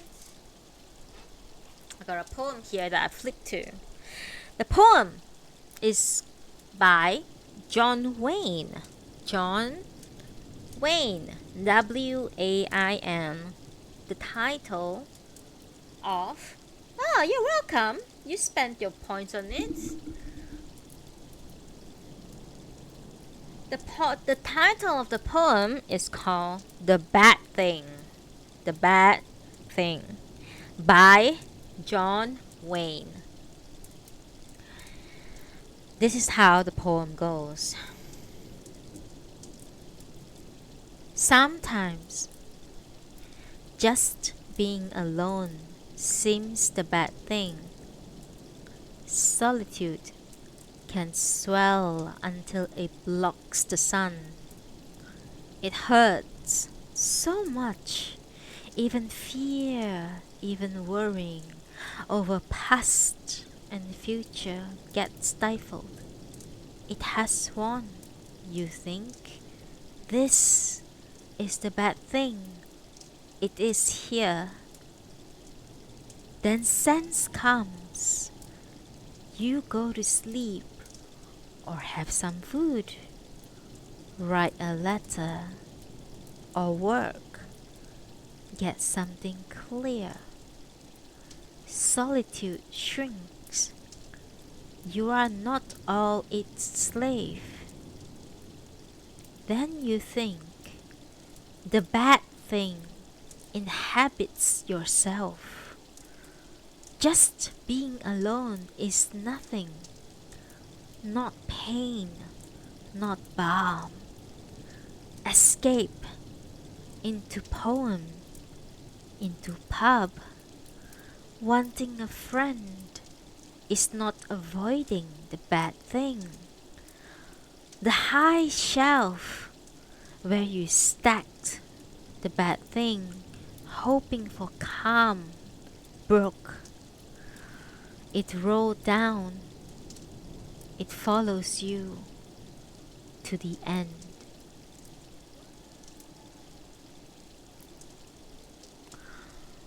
And that is a poem titled The Bad Thing by John Wayne.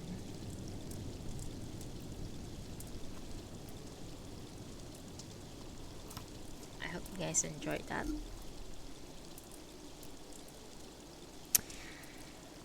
I like this line. Solitude shrinks, you are not all its slave. Just being alone is nothing, not pain, not balm. If you are alone and you feel that it's a bad thing to be alone, don't think that way. Because being alone can be pretty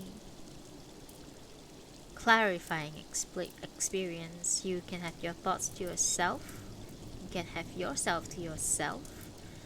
You can have time for yourself. So if you are alone right now and you're feeling sad about it and you think that being alone is a bad thing, it is not a bad thing at all. Pick up a book, play a game, read a poem, drink a cup of tea. Spend time with yourself. Get to know yourself. Because I think in this world, people don't really know themselves at all. And that includes me. I don't know who I am. Do you? And that is the end of today's stream. Thank you so much for being here with me, despite being a very slow Monday. I appreciate your attendance. I appreciate you lending your ears. Thank you so much, and have a good Monday, and have a great week ahead. I'll see you soon. Have a great day.